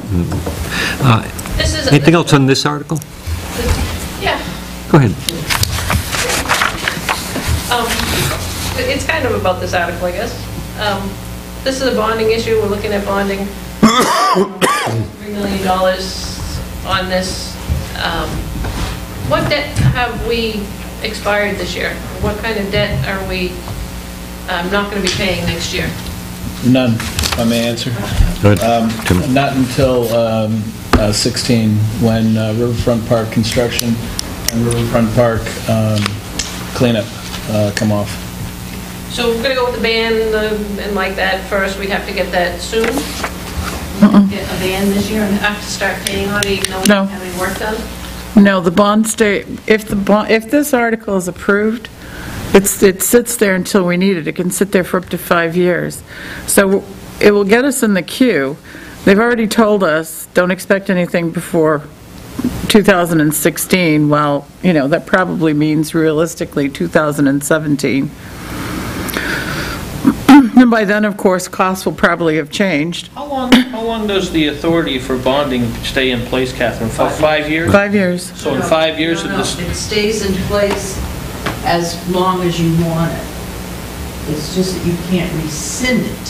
5 years. You have to wait 5 years to stays- rescind it. so thought in other words, what Catherine said earlier then, when we were talking about that, Joyce, is if we give them the authority, then we don't have the right to go back and rescind it then. After 5 years. After No, 5 but I'm years. saying, she's saying that the construction's gonna say that we, and this is just theory, say that the townspeople appropriate or pass the bond, 2.7 million. The scope of the work shows up, and it's not what we want. I mean, they're not giving us the Cadillac plan. They're gonna do whatever they can do, it's a skim job or whatever. We'll be- It's not what we thought. How are we gonna, as the townspeople, how do we rescind the bond if we can't do it for 5 years and they're looking at doing it in 2017? How do we get out of that then? Well, it's my understanding, the way the project works, we can't go forward with even applying until we can say, yes, we have authorization to sit down and talk with you. Okay, that's number one, that's the purpose of this, okay? On March 7th, the board has a meeting with the commissioner again. This will be the second face-to-face meeting they've had with the commissioner and all his staff. So they're very serious about working with the town. And so they look at their schedule and what have you, and they say, okay, town, you're gonna do, and I'm just throwing this out, this may not happen, we're gonna do Caleb Road first, okay? And after town meeting, we say, okay, we've got whatever our 1/3 or 20% share, because even the percentage hasn't been decided, or who's gonna own the road after. Okay, at that point, say they agree, yep, we're gonna plug in the money for Caleb Hill Road. The first thing they would do is they would give the town money so that the town, the selectmen, hire an engineer. Right. Okay, we have to go through the request for quals process. So the selectmen hire the engineer, they tell the engineer, this is what we want, design what needs to be done, we take that plan, we go back to DOT, we say this is what it is, they sign off, we look at the money, okay, it's gonna cost X, this is the next, and then let's go. And so then we start, then we go through putting up the date for the construction. So Is the hearing that we're having tomorrow, is that just a technicality that we have to have it before a certain time at town meeting? That's correct. Because we're not going to have any information tomorrow, what you're telling me, because you're only going to have your second meeting with the commissioner on the 7th of March, On the right? 7th, right. But Right before town meeting. Right, but we know what roads, I know, but you don't know the scope, or you don't know the guarantee, or what they're going to do, what the game plan is, really. 'Cause you We're not going to haven't have that information until we have the ability to go out and hire an engineer to look at the roads. because they're gonna scope out an estimate so that they can make sure that they have the money, that they can commit their money. And we have our authorization from town meeting saying we can commit our share. So then they go ahead and they sign a contract and we hire an engineer. Then, John, my question would be to the Budget Committee in regards to this warrant article. How do we have a guarantee that this project's only going to cost $2.765 million? You don't. We don't have a guarantee. And So we could be appropriating bonding at this time for almost 2.8 million. And in 3 years, they could be coming back saying, we need more More money to because complete now the project. cost is 5 million, so we need another 2.3. Right, Yep. but we're only going to be borrowing whatever our share is. Right. The But one. he's right. Oh, I clearly understand that, Joyce, but my point is, as a citizen, once we give the authority to the selectmen to go out and bond, we've lost that control as citizens, as voters. That money's there, and that can be spent towards the project. That once the citizens, the legislative body votes to give the authority for the selectmen to go out and bond $2.7 million, they have the authority to spend whatever percentage of that $2.7 million, or the whole thing, actually, once you give them that. And my point is, if the cost of the roads come back at $5 million, the 2.7 could have already been spent by the time they come looking for the other 2.3. Because like you said, you could say you're only going to do Califf Hill, because you can only afford to do Califf Hill, as opposed to doing Califf, Clark, Winter, and Colby. And the townspeople, once they've given the authority, they don't have the control over it anymore, because you can't rescind it for 5 years, you're saying. You can't take action to rescind the bond.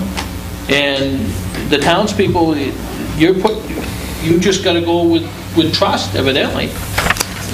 could this article be worded differently? Did we, any, I ran it by DRA and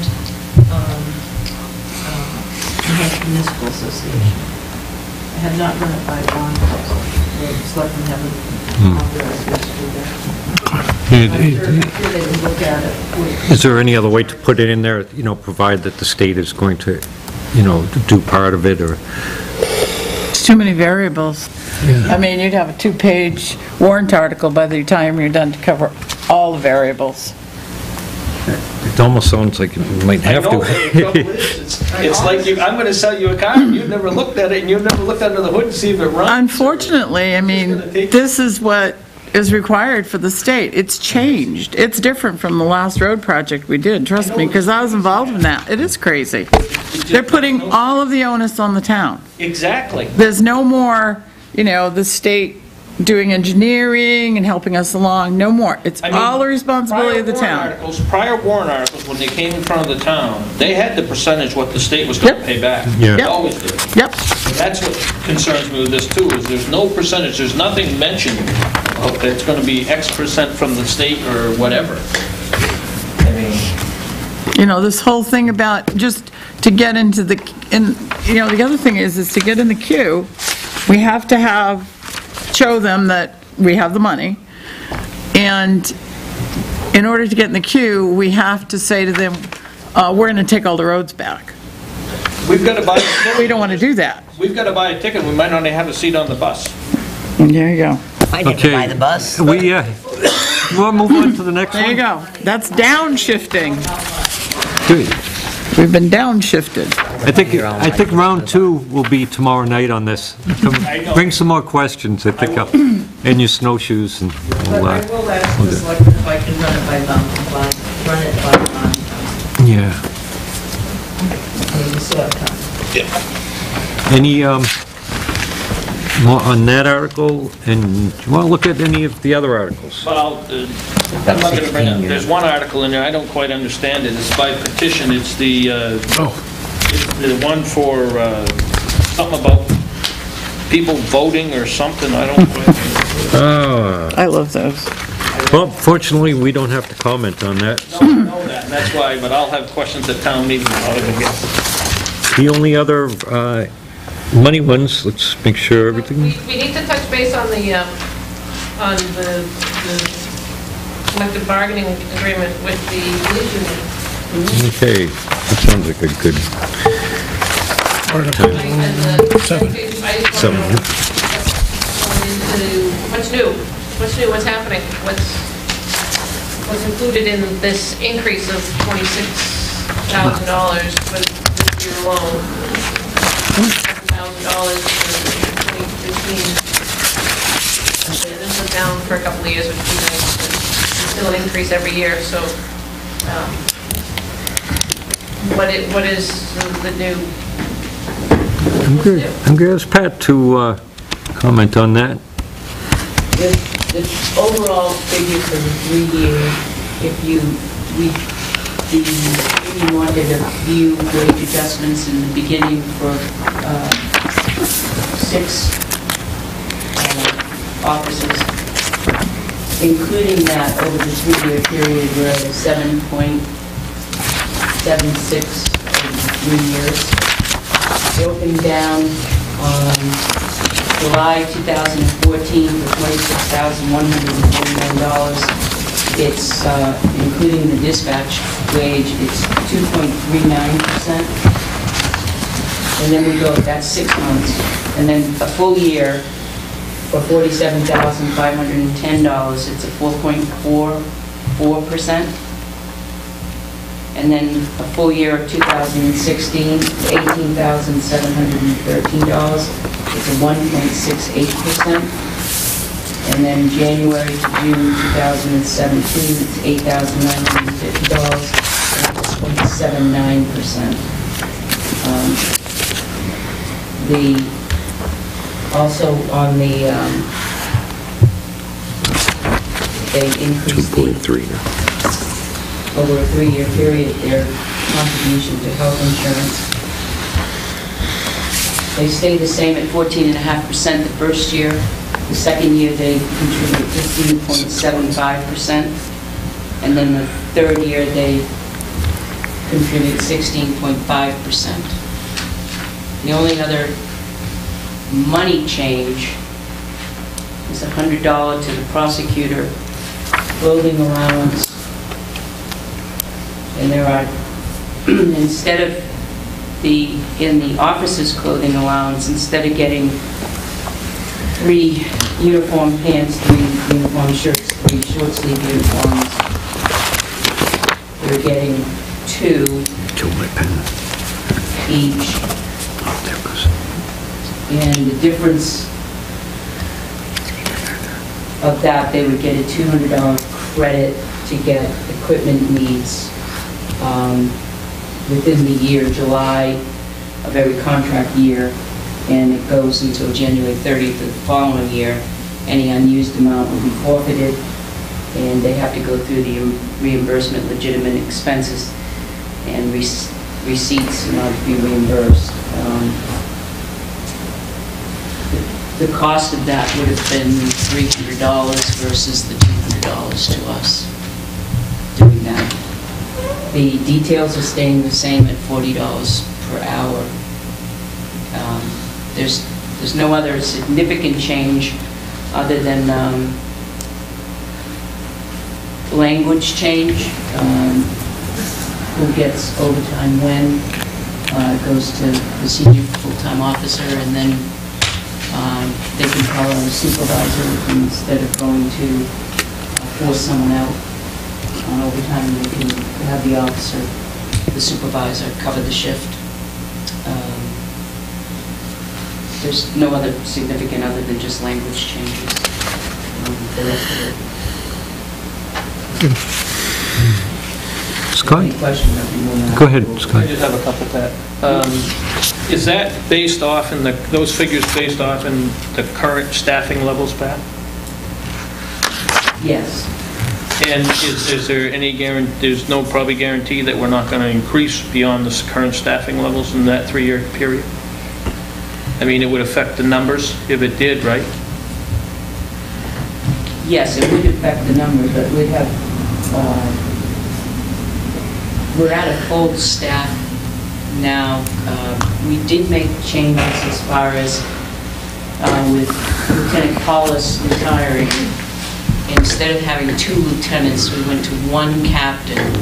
In July of 2014, we will make 1 officer, 1 supervisor, a Sergeant 2 position, a non-union position. And that way, they can help in the IA investigations and so forth. And that will limit that will take 4 corporals down to 3, and the patrols will stay the same, because Sunny is back now. So, to foresee that would increase is beyond me. I wouldn't vote for it. It'd be a cold day in hell before Catherine did, so. Well, a question that I'll ask is, has there ever been any talk in amongst the contract, and I'll bring it up because you brought it up, the $40 on the detail that we pay these officers, the same rate of pay that they're being paid within the town? Why are detailed officers all getting $40 right across the board? That's a standard practice in all the police. I know. So They we're all just, get details. we're following just a standard practice? I mean, I'm saying, is there any discussion about, it seems like an officer, whether he's 1 year on the staff, or he's 10 years or 15 years on the crew, that they're getting all the same rate on these details. And they're not getting all the same rate on their work pay. But my thought is, why aren't we paying them at the same rate that they're making within town if they're willing to go out and work that? I don't quite understand, I guess, why we're up such high, because some of them it's going to be much greater than what their actual pay rate is on the new officers. I don't know what the new officer's pay rate would be per hour. All of them is much greater. In all of them. So my point is, why are we there? Why aren't we at where the top rate officer, non-unioned officer would be, non-supervisor? Is that also because that the details are held in, not during the regular working time, so it's almost like overtime? So they'd be paying like an overtime amount, flat rate? The town charges $65 to contract people, requires the vendor, requires the detail. And the police get paid $40 of that. The rest is administrative. We had to put them down. That's the way it works. So if somebody was making like, $20 an hour, if they were going to be working overtime, they'd be, time and a half, so. If it's not considered overtime, is it? No. It's not considered overtime, but it's not, it's on top of their regular hours. But they elect, I believe they elect to take it, right? The detail? Right. And if It's not mandatory, is it? No, it's done in a rotational basis. If you refuse it, you're charged with it, and then it goes on to the next person. It goes on a rotational basis. But my only question, and it gets back to that, is why are we at a rate that's much greater than our top paying officer per hour for a detail? I just don't, personally, I don't understand the justification for that, for a pay rate. Is there any discussion in that, or? Well, I can't tell you the details of the actual negotiations, but I can tell you that one side starts here and ends up somewhere down here. The first year that they negotiated the contract, it was set in the book that they would get details. The second year, when you go back to, you either hold the same. It's very difficult to take away from what they're getting to decrease it. So you either hold it, which we did for 3 years, we just held it at 3 years, the same pay for the next 3 years. Why is the Or not detail, decrease. why is the detail built into the union contract? If it's being it can be a non-town event, such as they could be out in Franklin doing a detail, okay? You can answer that, Chief, because it's still it's a cost item and it's also a process. You get a patrol officer out there. They're being hired as a patrol officer. They have a vehicle, that's in the cost, and everything's worked into the cost. So that alone, you can let the chief finish. But there is, we require that there's details, that they have to have details in town, as you know, 'cause you had it. That's why I'm asking the question, Pat. Right, I know you are. I got a question. To answer that question, Chief Ed, Well, a lot of the time, a foreman or a supervisor would actually, the department rate be making more than the detail rate. And so the detail rate's kind of an average. How it, over the years, kind of created to be a certain amount is because an officer comes in on a day off, he's got family days out there, it's his day off or her day off.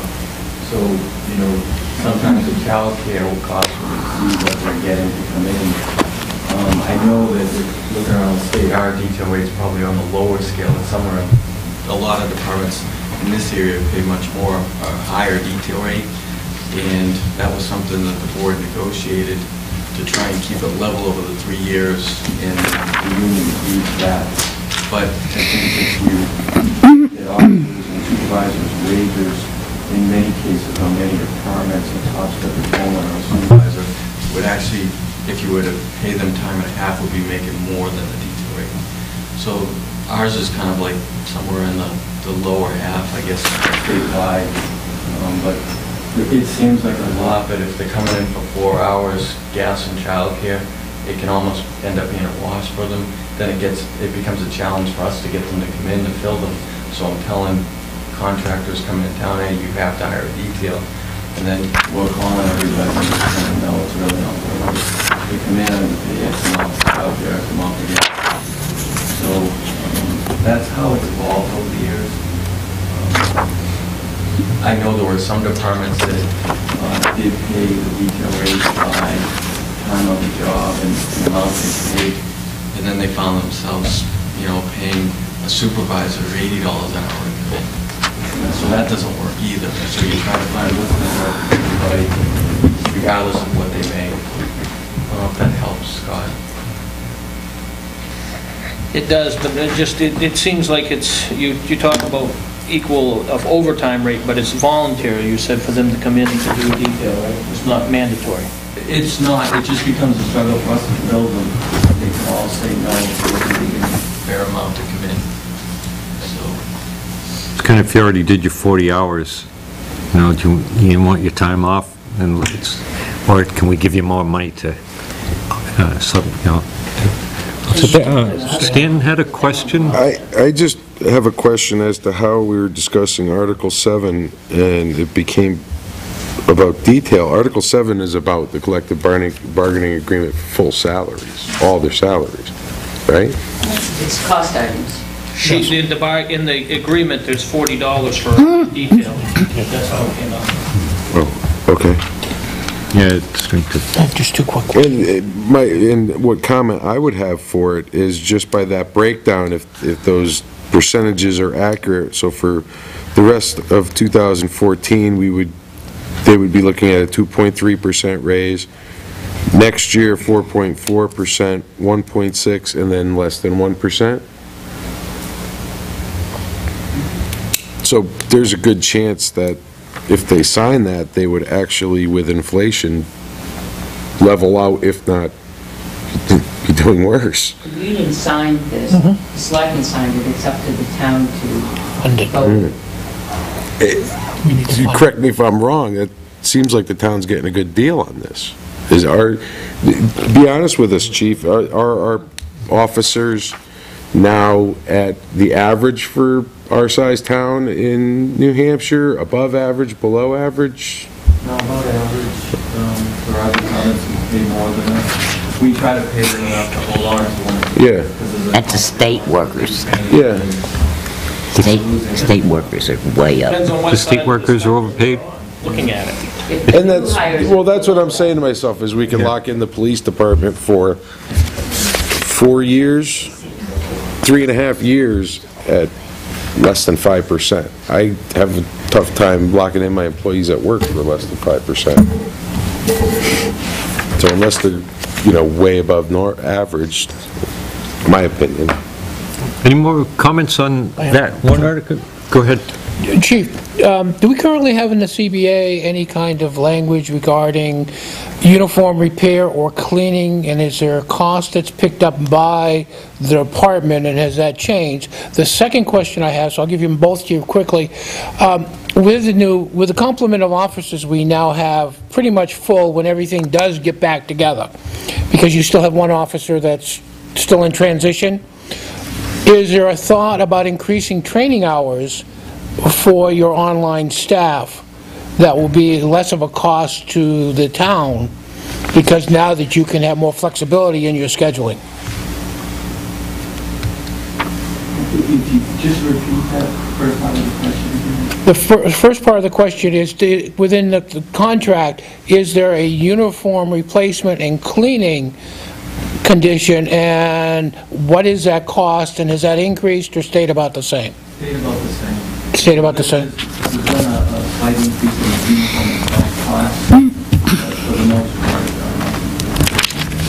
part. And by replacement, I mean, if a uniform is ripped during the performance of a duty, the town then replaces that uniform at no cost to the officer. We do, yes. Okay, and so that would be one of those costs that's within that CBA. The second part of the question deals with training hours. Since we're now going to be at a full complement, or soon be at full complement, will that free up your schedule so that you can provide more training hours for the individual online patrolman or police officer? It definitely Right. it makes it easier for us. We do have mandatory training required by the academy and the state, and so that gives us a little bit more leeway to be able to get them down there and still have adequate training. Thank you. Article 7, anyone? Going once? Please. Okay, Article 8. Anyone? Yep. What's going to go on? I mean, I love the curtain, but our Article 8 is $10,000, and I know that we've had a discussion on budget committees in the past about redoing this. Do we need to do this now? It's always the question. Do we need to? I love the curtain. I think it adds something special up there. I think we should all wear shower caps. I hate That would be nice, but... I almost brought mine, But one. we've talked about it I don't want it. for a number of years I about don't want it. doing something up there, but is it really necessary other than to get rid of the curtain?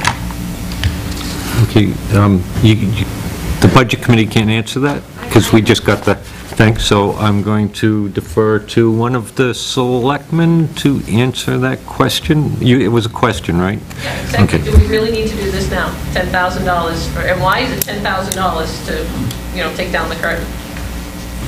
It's not just taking down the curtain, it's actually putting a room in there so that we can have a non-public space if needed, meeting room. We're finding it harder and harder and harder without throwing Johanna out in the afternoon for hours at a time to have a non-public space. This is the only place really, unless we all cramp into Joyce's room, to have a non-public. And if you've ever been down in Joyce's room, within the first 3 minutes, you are, sweating. I was going to say taking our clothes off, but it's terrible down there, and we don't all fit in. And if there's a lawyer or somebody that we need to meet with, we can't. So we're constantly trying to remember to let Johanna know ahead of time that we're having a non-public prior to the meeting, or just before our regular selectmen's meeting, or if it's an emergency meeting, to do that. And there's just no space at all in town hall that we can do that, except the old basement downstairs. So, That would cost more? Okay, does that answer your question, Tony? Or help to answer, do you have anything else? I like the curtain.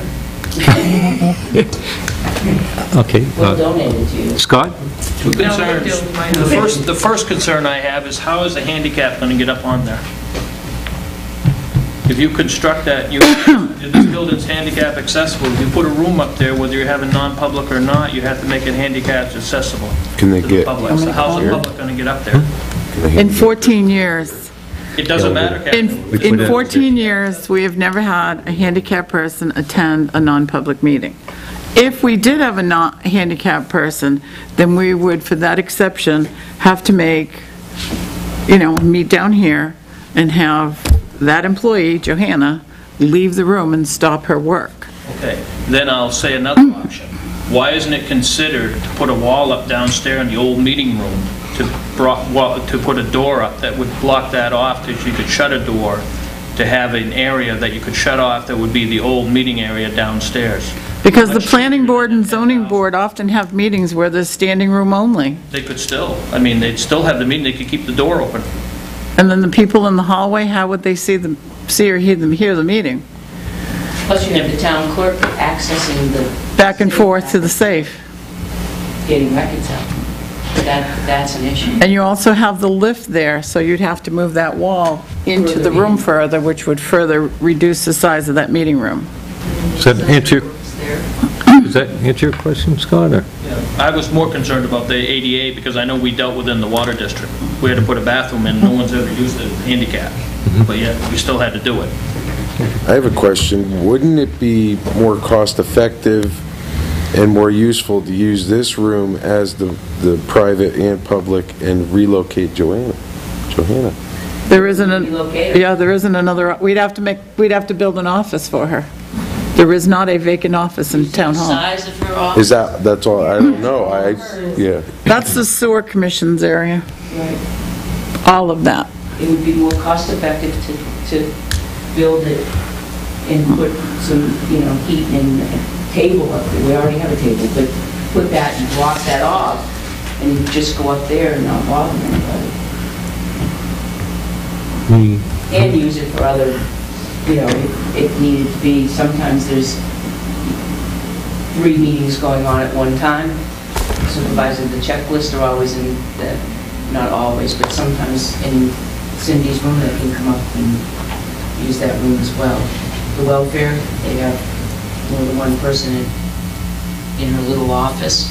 She can come up here. Anybody else have questions on that? Have we received any estimates on what it's going to cost to do that? Have you gone out and for bid on that?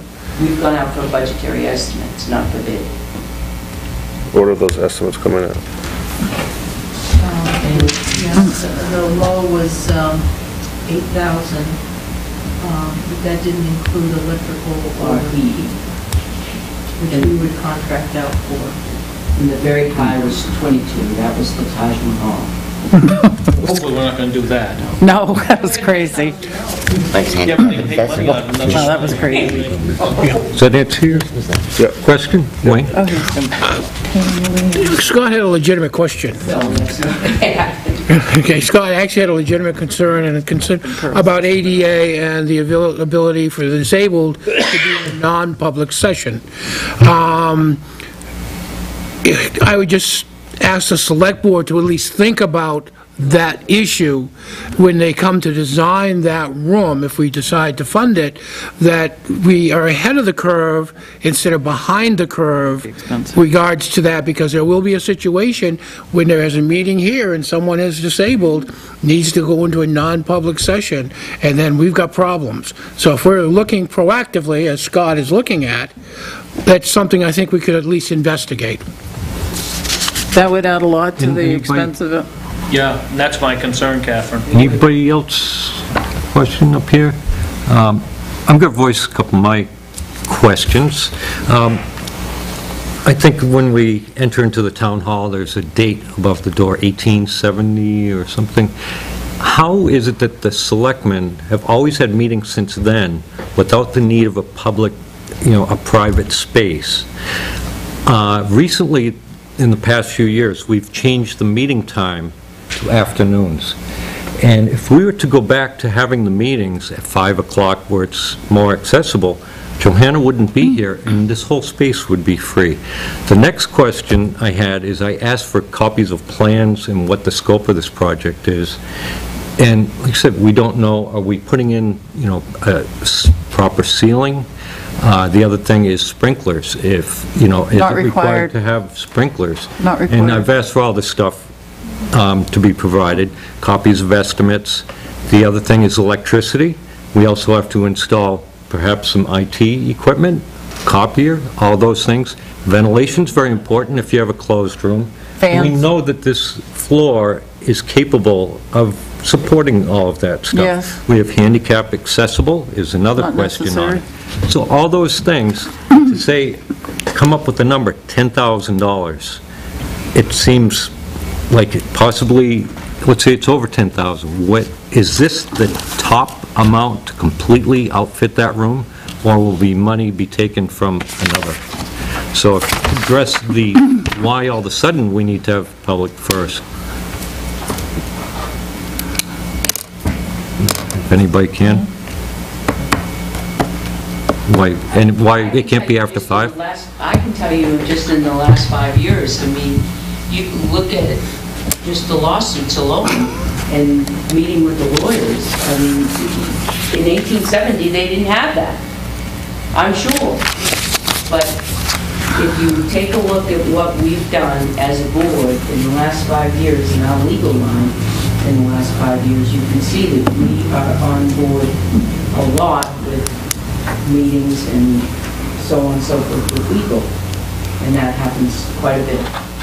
It happens quite a bit with tax abatement time, with residents.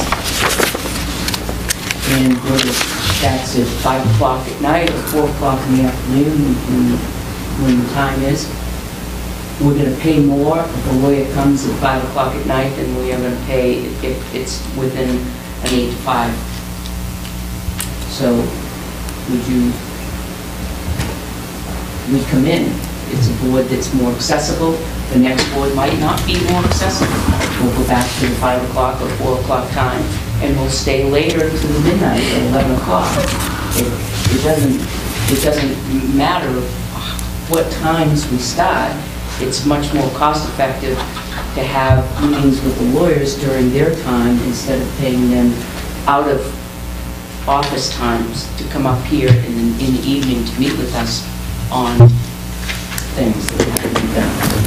And how about the total plans, addressing, the number for 10,000? We haven't seen any scope of the project, what it includes, or,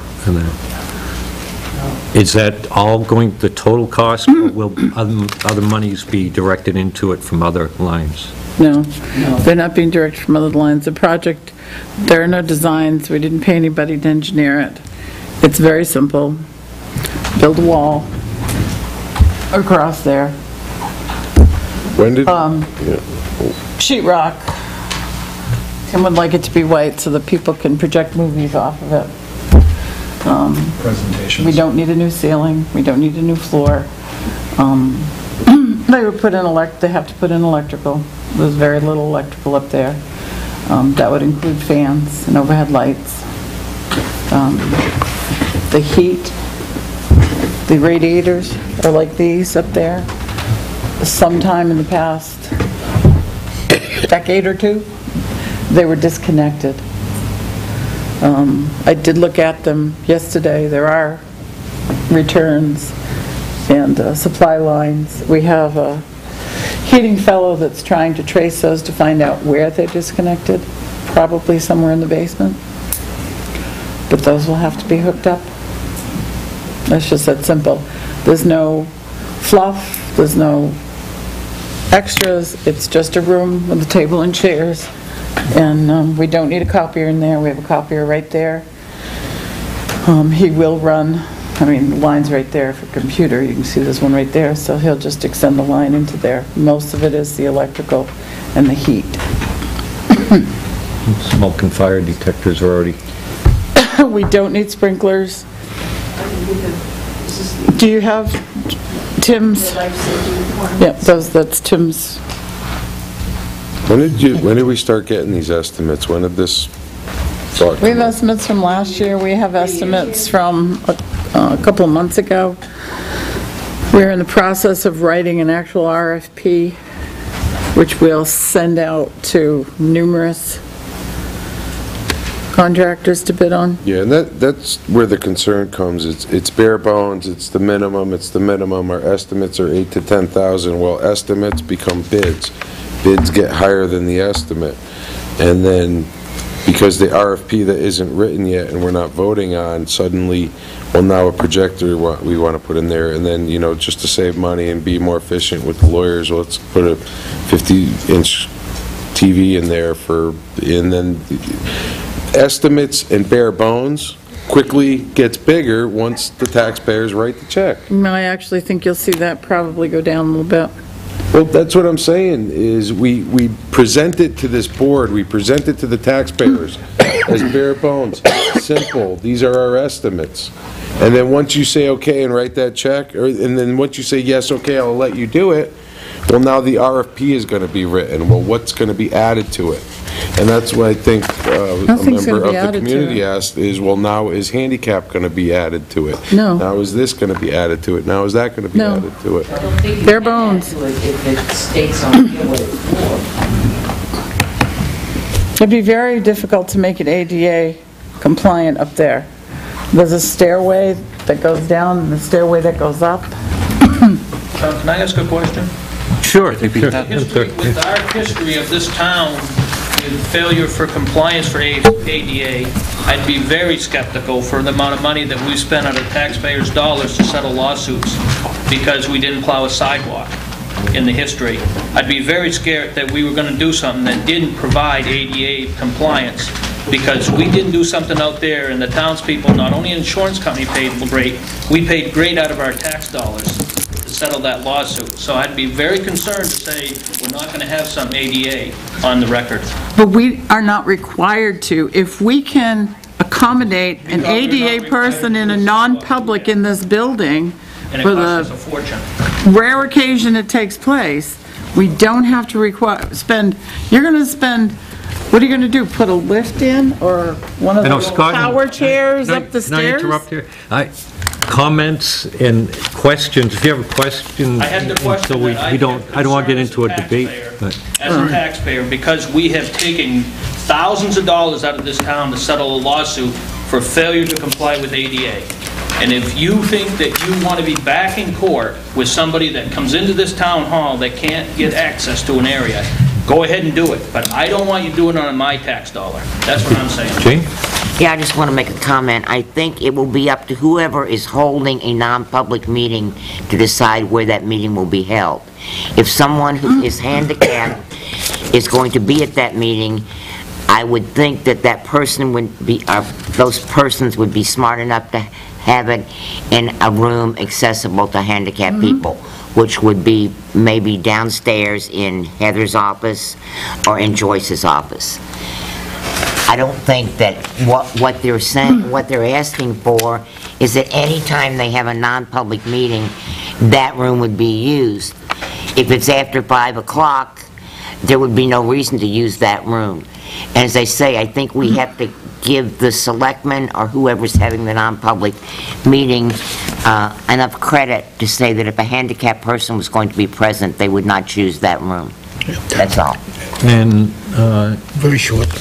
yeah, go ahead. Again, I don't see this as a contest, I'm just asking the select board to at least look at that possibility when they're creating the situation of looking at a room that'd be handicap accessible.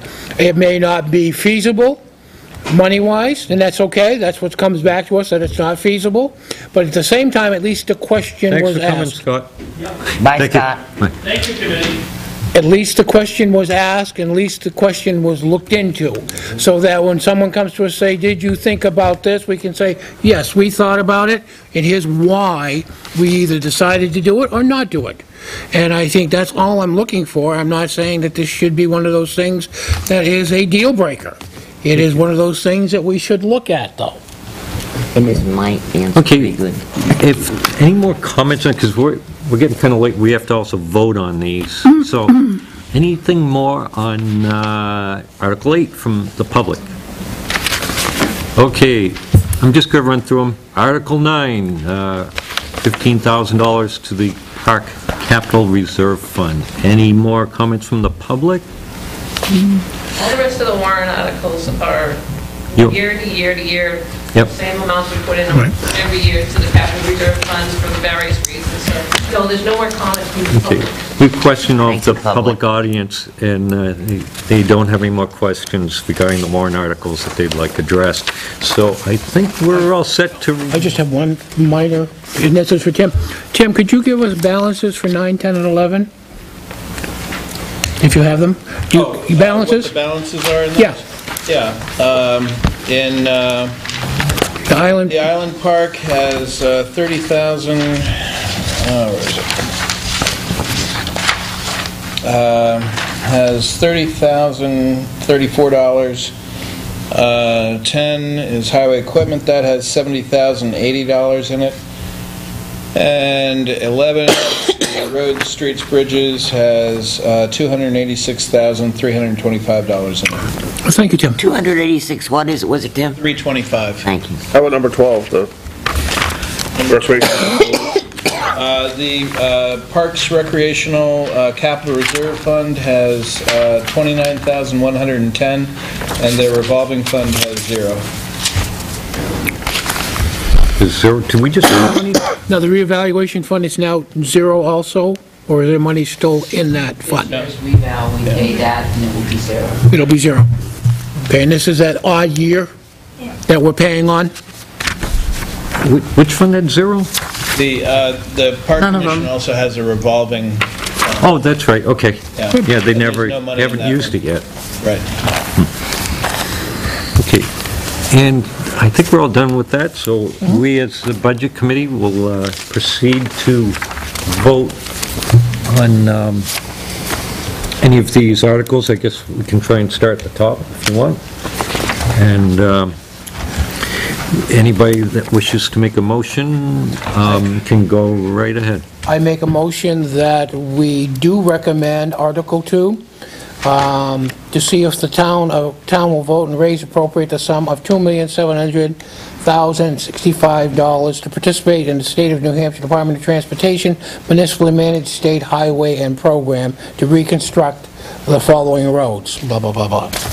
I second that. Okay, we have a motion and a second. Jane is a second on that.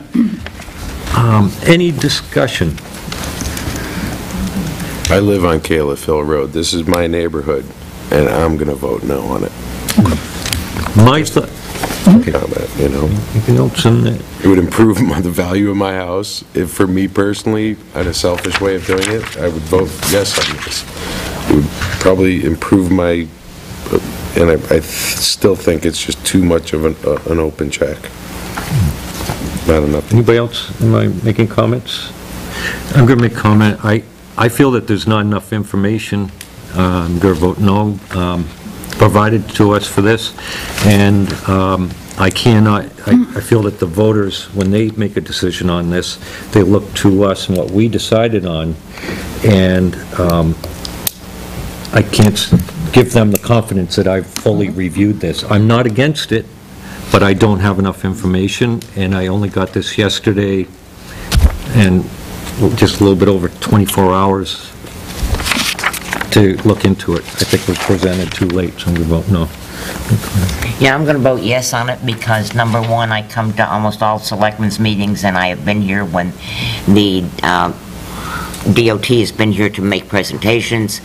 I also went with the 2 senators who were here, one from our district, one from another, and our various representatives, and I drove all over the road. The commissioner was here that day. He drove over the roads with us. I drive over all those roads almost on a daily basis, and I think it's much needed, and I think that the state in the past has honored their commitments to us, and I see no reason to suspect that they wouldn't in this one. If this fails at town meeting, and we won't be in the queue, it will probably be 2018 before they even consider the project. If that. So the roads will continue to deteriorate. Eric? There's a meeting, 4 days before this meeting that you're having with the DOT face-to-face, before town meeting. Will you have more solid information about the cost, do you think? No. To present at the town meeting? No, we will probably, it'll be the logistics of the process that we're going through. We can't do this, we can't get into the queue unless we do it, unless we have a commitment from the town, the taxpayers, to do it. We're looking to them for answers for the process, the procedure in which we're going through. We don't get factual information until after we're in the queue, and we can actually go and do the engineering work on it. Then we have hard, fast numbers that say it's going to cost us, $1.5 million. That's our cost, and the state's going to do $3 million. We don't know that, and we won't know that until the portion of it comes in and says this is X amount of dollars, and then it will say this is what we need to do. That's what the process is. Anybody else on the board have a question? Thank you. Okay, I'll call the question. All those in favor of recommending Article 2, say aye. Aye. Opposed? Nay. 3. 4 to 3. 4-3. It's approved. Recommended. Or recommended, I'm sorry. So, recommended. Okay, the next one. Article 7. All right, thanks. We're getting there. We're getting there. Okay, to see if the town will vote to approve the costs included in the collective bargaining agreement. I think everybody has Article 7. Do we have a motion? Make a motion to recommend this warrant article. I'll second it. We have a motion and a second to recommend Article 7. Any discussion? All those in favor say aye. Aye. Opposed? Unanimous. Yeah, there we go. Article 8, this is the purpose of constructing the meeting room space on the stage area, which upstairs Town Hall. Do we have a motion? I make a motion to accept Article 8 to see if the town will vote to raise and appropriate the sum of $10,000 for the purpose of constructing meeting room space on the stage area located in the upstairs of the Town Hall. Second. We have a motion and a second. Any more discussion on that? The only thing I would like to add to that is what we were talking about, and just as I tried to, as much as I could this year, as much as every time we looked at it, we have to just try and just stop spending. Building up IT, it's worth it. I get it. We're building up. It just seems to be a point where if it's inconvenient, we can go a little inconvenience. We have to inconvenience Johanna, I'm sorry, But it's not inconveniencing her. That employee has to stop working. it's inconvenient to go into a different room, it's When we go inconvenient around, we'll to make do, you know? individual comments so we can get to it This is quick. another it seems like a last minute, not a lot of information, and that's what you're asking for, is our recommendation. And I can't, with a good faith, recommend this with the information we have. Anybody else in brief before we vote? I just want to say one thing. Go ahead. That again, if you come to selectmen's meetings, or if you watch the tapes of the selectmen's meetings, or if you read the minutes of the selectmen's meetings, none of these things would be last minute. You would know about them, and you would know the details, and you would know the reason behind it. That's all. And all I'm going to say is, I hope that we never have to deal with any of our selectmen being handicapped, or break a leg skiing, or anything like that, because that would render the room useless.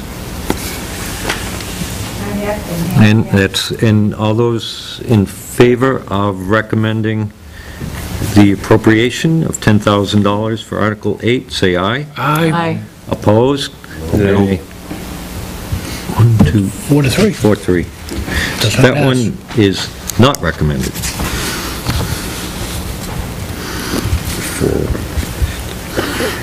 Okay, to see, next one is Article 9, $15,000 to the Northfield Island Park Capital Reserve Fund, created in 2012. Do we have a motion? I so move. So we have a Second. motion to recommend, and a Second. second to recommend. Any comments? My only comment is I hope that Northfield will help out and move ahead on this, so we can save our island before it floats away Yes. and goes downstream. It's enjoyed by every resident. Okay, all those in favor of the $15,000 for Article 9? Aye. Aye. Opposed? Unanimous. Article 9, so moved to recommend it. Okay, Article 10. $35,000 and to the Highway Equipment Capital Reserve Fund. Any motions on that? I make a motion that we recommend this article. Second it. Okay, we have a motion and a second to recommend that we, Article 10. Article 10. Any discussion? It would be nice to put a little bit more into it, but it's a tough year. That's my only thing, I'd say. Where do you take the $10,000 from? Dennis seems to be doing a good job with his equipment, knock Yeah. on wood, so. I want to commend that. He does take very good care of. Okay. All those in favor of recommending the appropriation, say aye. Aye. Opposed? Unanimous. Article 10.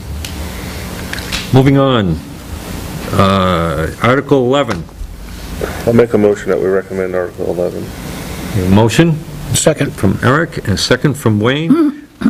Any discussion? All those in favor say aye. Aye. Aye. Opposed? Unanimous. Okay, Article 12. It's $5,000 to be added to the Recreational Facilities Capital Reserve Fund created in 2002. Do we have a motion? I make a motion on Article 10 to recommend it. Recommend. We have a motion from Jane and a second from Wayne to She said recommend. 10. Article 12. 12, I'm sorry. Article 12? And that's for $5,000. Any discussion? What are we saving for? That was my, what it's going to be used for. Yep, and that's a question that comes up every year. When's the last time we've spent money out of it? Last year. Last year? Yep. And what was that? For what? We leveled the ball field. Level the ball field was the last expenditure, 4,200. Any other history, like previous year? Or?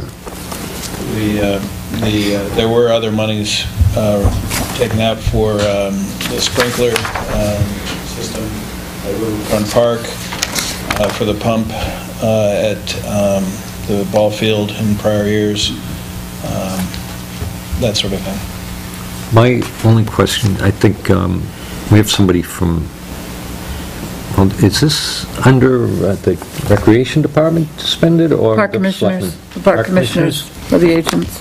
Do they have any plans for this? Yes. They asked me this a couple weeks ago. I'm going to tell you the same thing.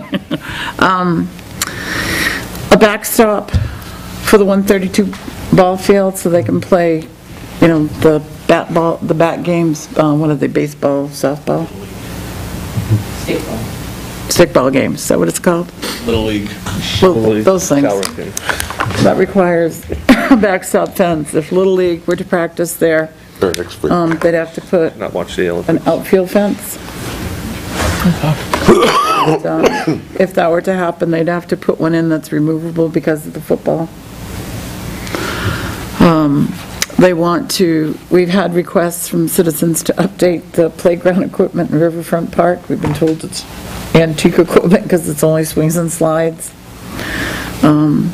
They also wanted to include stuff for adults, people that jog the path, a couple of stations, and they have some multi-purpose stations that you stop and do the stretchy leg things and exercise on as you're jogging.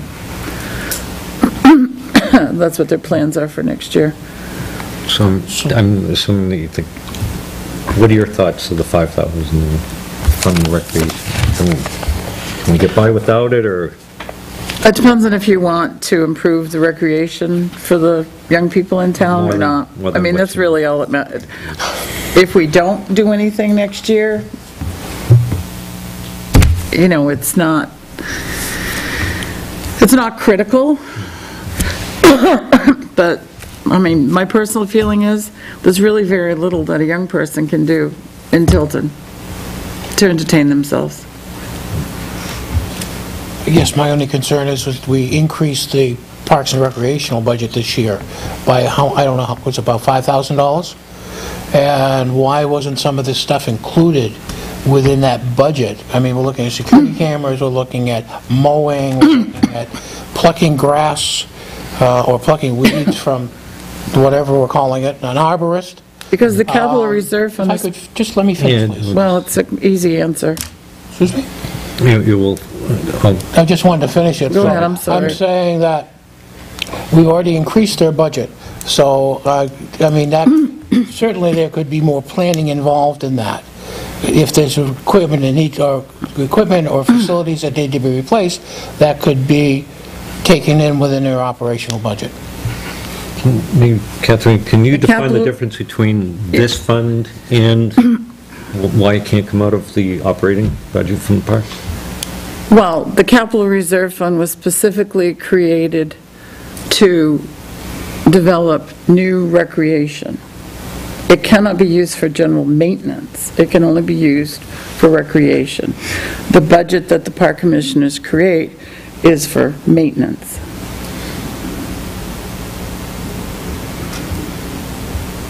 I mean, we could eliminate the capital reserve fund and put it in. This is for maintenance, you're saying? No, this is to create recreational opportunities in the town. But what Tim said monies were expended on, like irrigation and all, that's maintenance of a field, isn't it? Leveling, that's maintenance No, of a the field. leveling was done specifically for the ice rink and to create the ball field. We could not do those two things without it. If we left it unleveled, then we couldn't put up the rink and we could not create the ball field. The irrigation was necessary because the lawn was dying at Riverfront Park, and a lot of activities take place on the lawn. Those activities could not have taken place without the irrigation. Anybody else comment, suggestion? Can we ask Tim what the balance is on this? 29,000. Yeah, it's 29,110. Oh, yeah, sorry. Okay. Anybody else? Okay, the motion was to recommend it, correct? Okay, so I'm going to call a vote on that. All those in favor of recommending the $5,000 in Article 12, say aye. Aye. Aye. Opposed? Nay. Okay. So it will be 2-4, 2-5.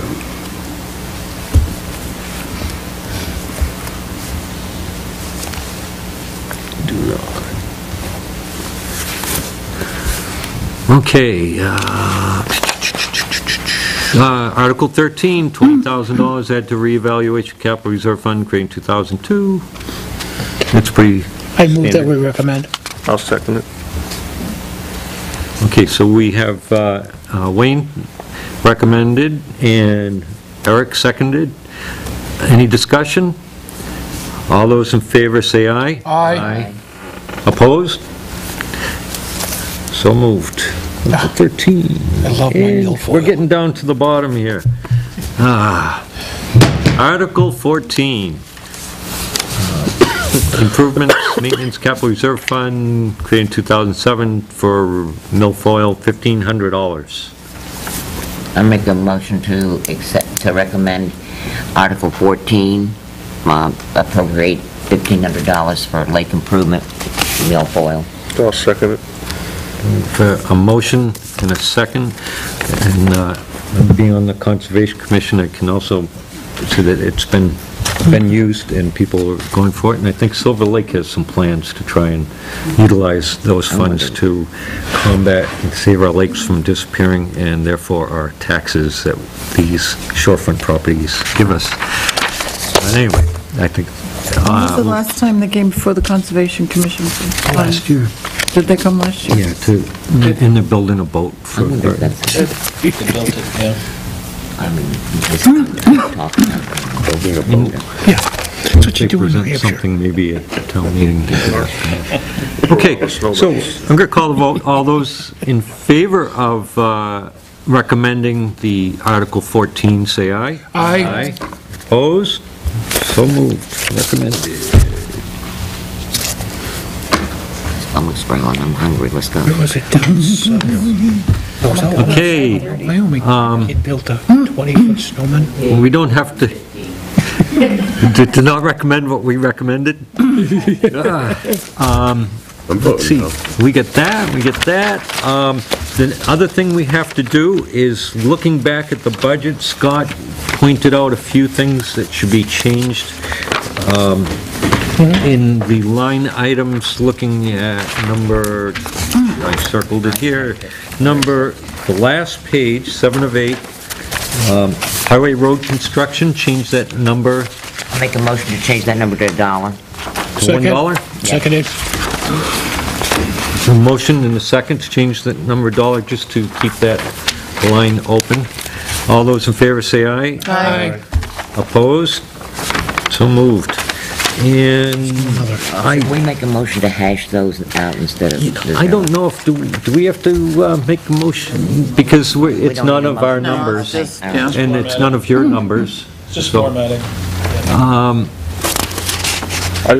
Technology expenses and all those should be, everything else is at zeros? Yeah. Were there any other? Line 999, late fees is at 0. I know Tim's not... What do you think, Tim? he I wants know, Still but- standing Offered it firm on to that? him. Good with that. What about, we did his equipment, what about, wasn't there road, it was road construction? Yeah, that was the last page, top one, right? It was the equipment purchase, which the Budget Committee did put the dollar back in. Yeah, highway Yeah, street but road construction is at 0 as well. Yeah, that's the one we just voted on to change. And equipment is, highway safety equipment is at 0. Highway. Right? No, equipment Oh, purchase. no, there it is, equipment purchases. Yeah. Hey, it's 9:30, I need to be. Yeah. Yeah. I just have some questions. Is there just one more question? Go ahead, Derek. I just going through the zeros. Is chat like dead, done? Never? Not dead at all. Not dead at Oh, all. okay, but we don't said fund it? They're self-sufficient. Okay, so it's self-sufficient? Yes. Okay, thank you. Any other Ever changes, adjustments, That choice of words. suggestions, motions, or anything on our municipal I budget? have one question. Go ahead. Is Article 15 is going to be amended to be $740.07. The end of it, our budget, $5,339,000, because we Yep, just add the added $1. Should we take $1 from somewhere else? Does it matter? Or were these printed? Chief wages. Police chief wages. Not a lot. It says draft. You'd be a great bureaucrat, sir, because it would cost $475 to put the $1. Yeah, This is a draft, though. you could take it off the miscellaneous somewhere, you know? It's or- a draft, so it Okay, doesn't... good. So Joyce, That's why I'm remember asking. when you'll be typing this up? Round No, number, this is proposed budget. Yeah, okay. so $740. $700? Yeah, and 40. 740, right? Oh, this is draft. All right, I make a motion to recommend the town, that the budget that we have decided to present. It's, Getting wacky. don't need to. For 940. What? We don't need to recommend our own recommendations. We can take Yeah, we a changed verbal. it, though. John, I think Pat has a question. Good. Maybe they email you and make a change tomorrow. A change? For our warrant articles, On the warrant want- article. So the building maintenance. well, the building maintenance. I mean, I think Oh, yeah, well, then we can change we're our going to warrant go, articles.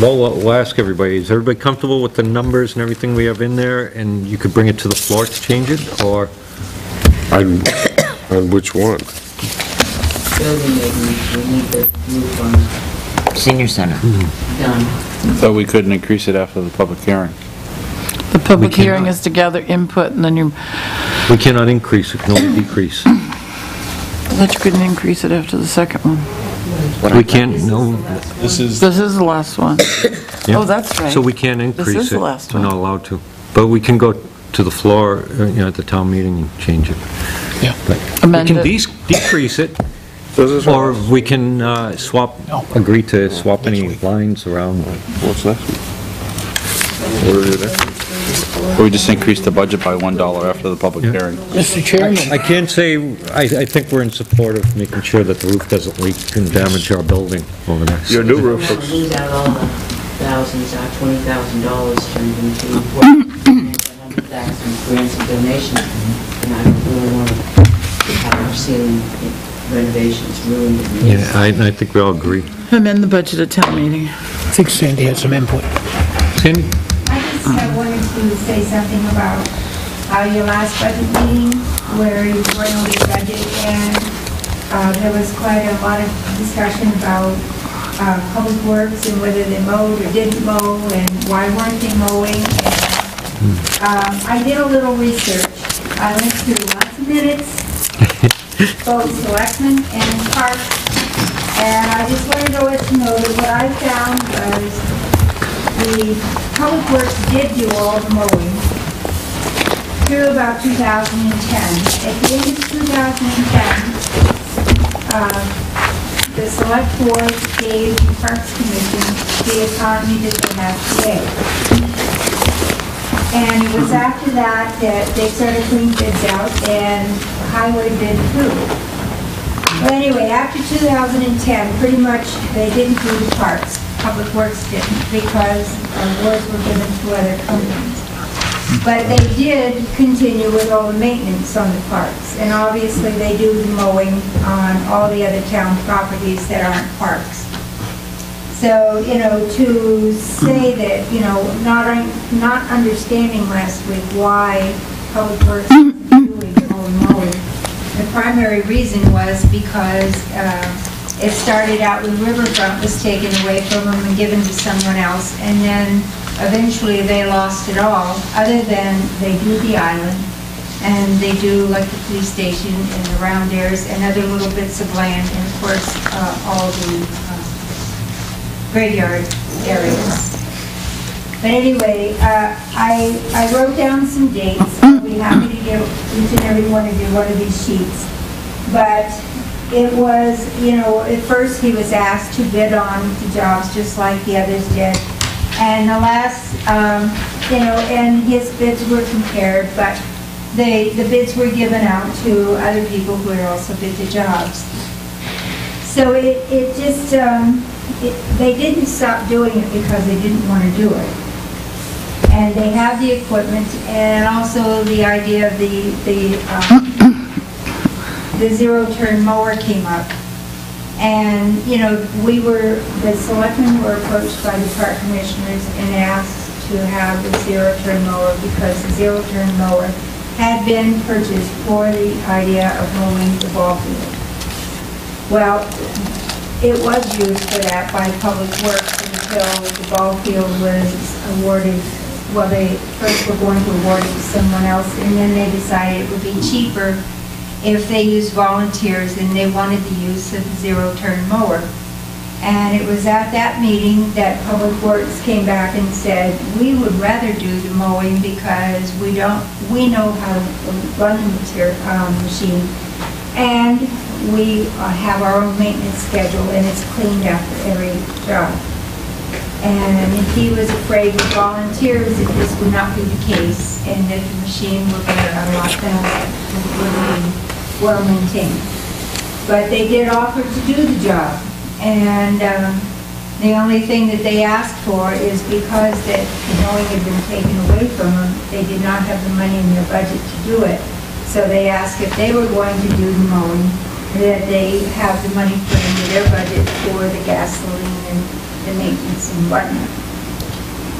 And that was taken back to the park commissioners, and apparently they didn't go with that because he didn't get the job. So then in this last year, 2013, again, we were approached, and they were asked to, if they wanted the zero-turn mower, and they wanted it to be left at the ball field, and that they would use it over there exclusively. And we, as a select group, asked Dennis to come to the next meeting so that he could address these issues. And well, he explained to them that yes, we do use that mower, even though they told us that it wasn't being used. They use it to mow their facilities, and they use it on the island. They don't use it on the island? They use the tractor on the island. They use it on the island for picking up leaves and other, I mean, this is what we were told is needed. If you visually see what they do, they use the lawn tractor and the push mowers. It's used to because that is their own way. That's the So they use it as a wheelbarrow. That's what you're saying. They have for picking up leaves and stuff. So I guess what I'm saying to you, and again, the offer was made that they would do the work themselves. They would go and mow the ball field. And it was turned down. In fact, I found in the park commission minutes that it was right after that meeting that they went forward with hiring a part-time summer person, and they discussed the motion that with the selectmen of May 3rd, 2012 meeting, and after some discussion decided to explore leasing or buying their own zero-turn mower for the ball field. And then in April 2013, Selectman Dawson told the board that the Parks Commission was looking into purchasing a tractor for the parks. It is not a professional tractor, but they do not have the money in their budget. Selectman Dawson is requesting that the zero-turn mower that the town purchased specifically to mow the park and ball field be relinquished to the Park Commission and be stored at the ball field and used at the ball field. It is not a lawn mower that the town garage uses. Anyway, that's when we asked Dennis to come to the next meeting, and on 18th, Dennis was told what the Park Commission request was from the previous week, and the selectmen wanted him to come and address the issues. Mr. Allen explained that they do use the zero-turn mower. It is used at the highway garage. It is the only machine that they have that has a bagging system on it. And Public Works also uses the zero-turn mower to mow the island park and pick up leaves. And then on the 13th of April in the Parks Commission's minutes, they discussed the cost of the zero-turn mower, and on the 13th of May, the Park Commissioners reviewed the pricing on a zero-turn mower and elected to go with the bid from Belmont Hardware. Bob Hardy made the motion to purchase it, and Captain Dawson seconded, and everyone in favor. So I guess what I'm saying to you is you heard a lot of stuff last week that was really kind of one-sided. Maybe the next time, especially considering the week before you had approved public works budget, and then you turned around and decided to start tearing it apart because you felt that... No, I don't want to go that route.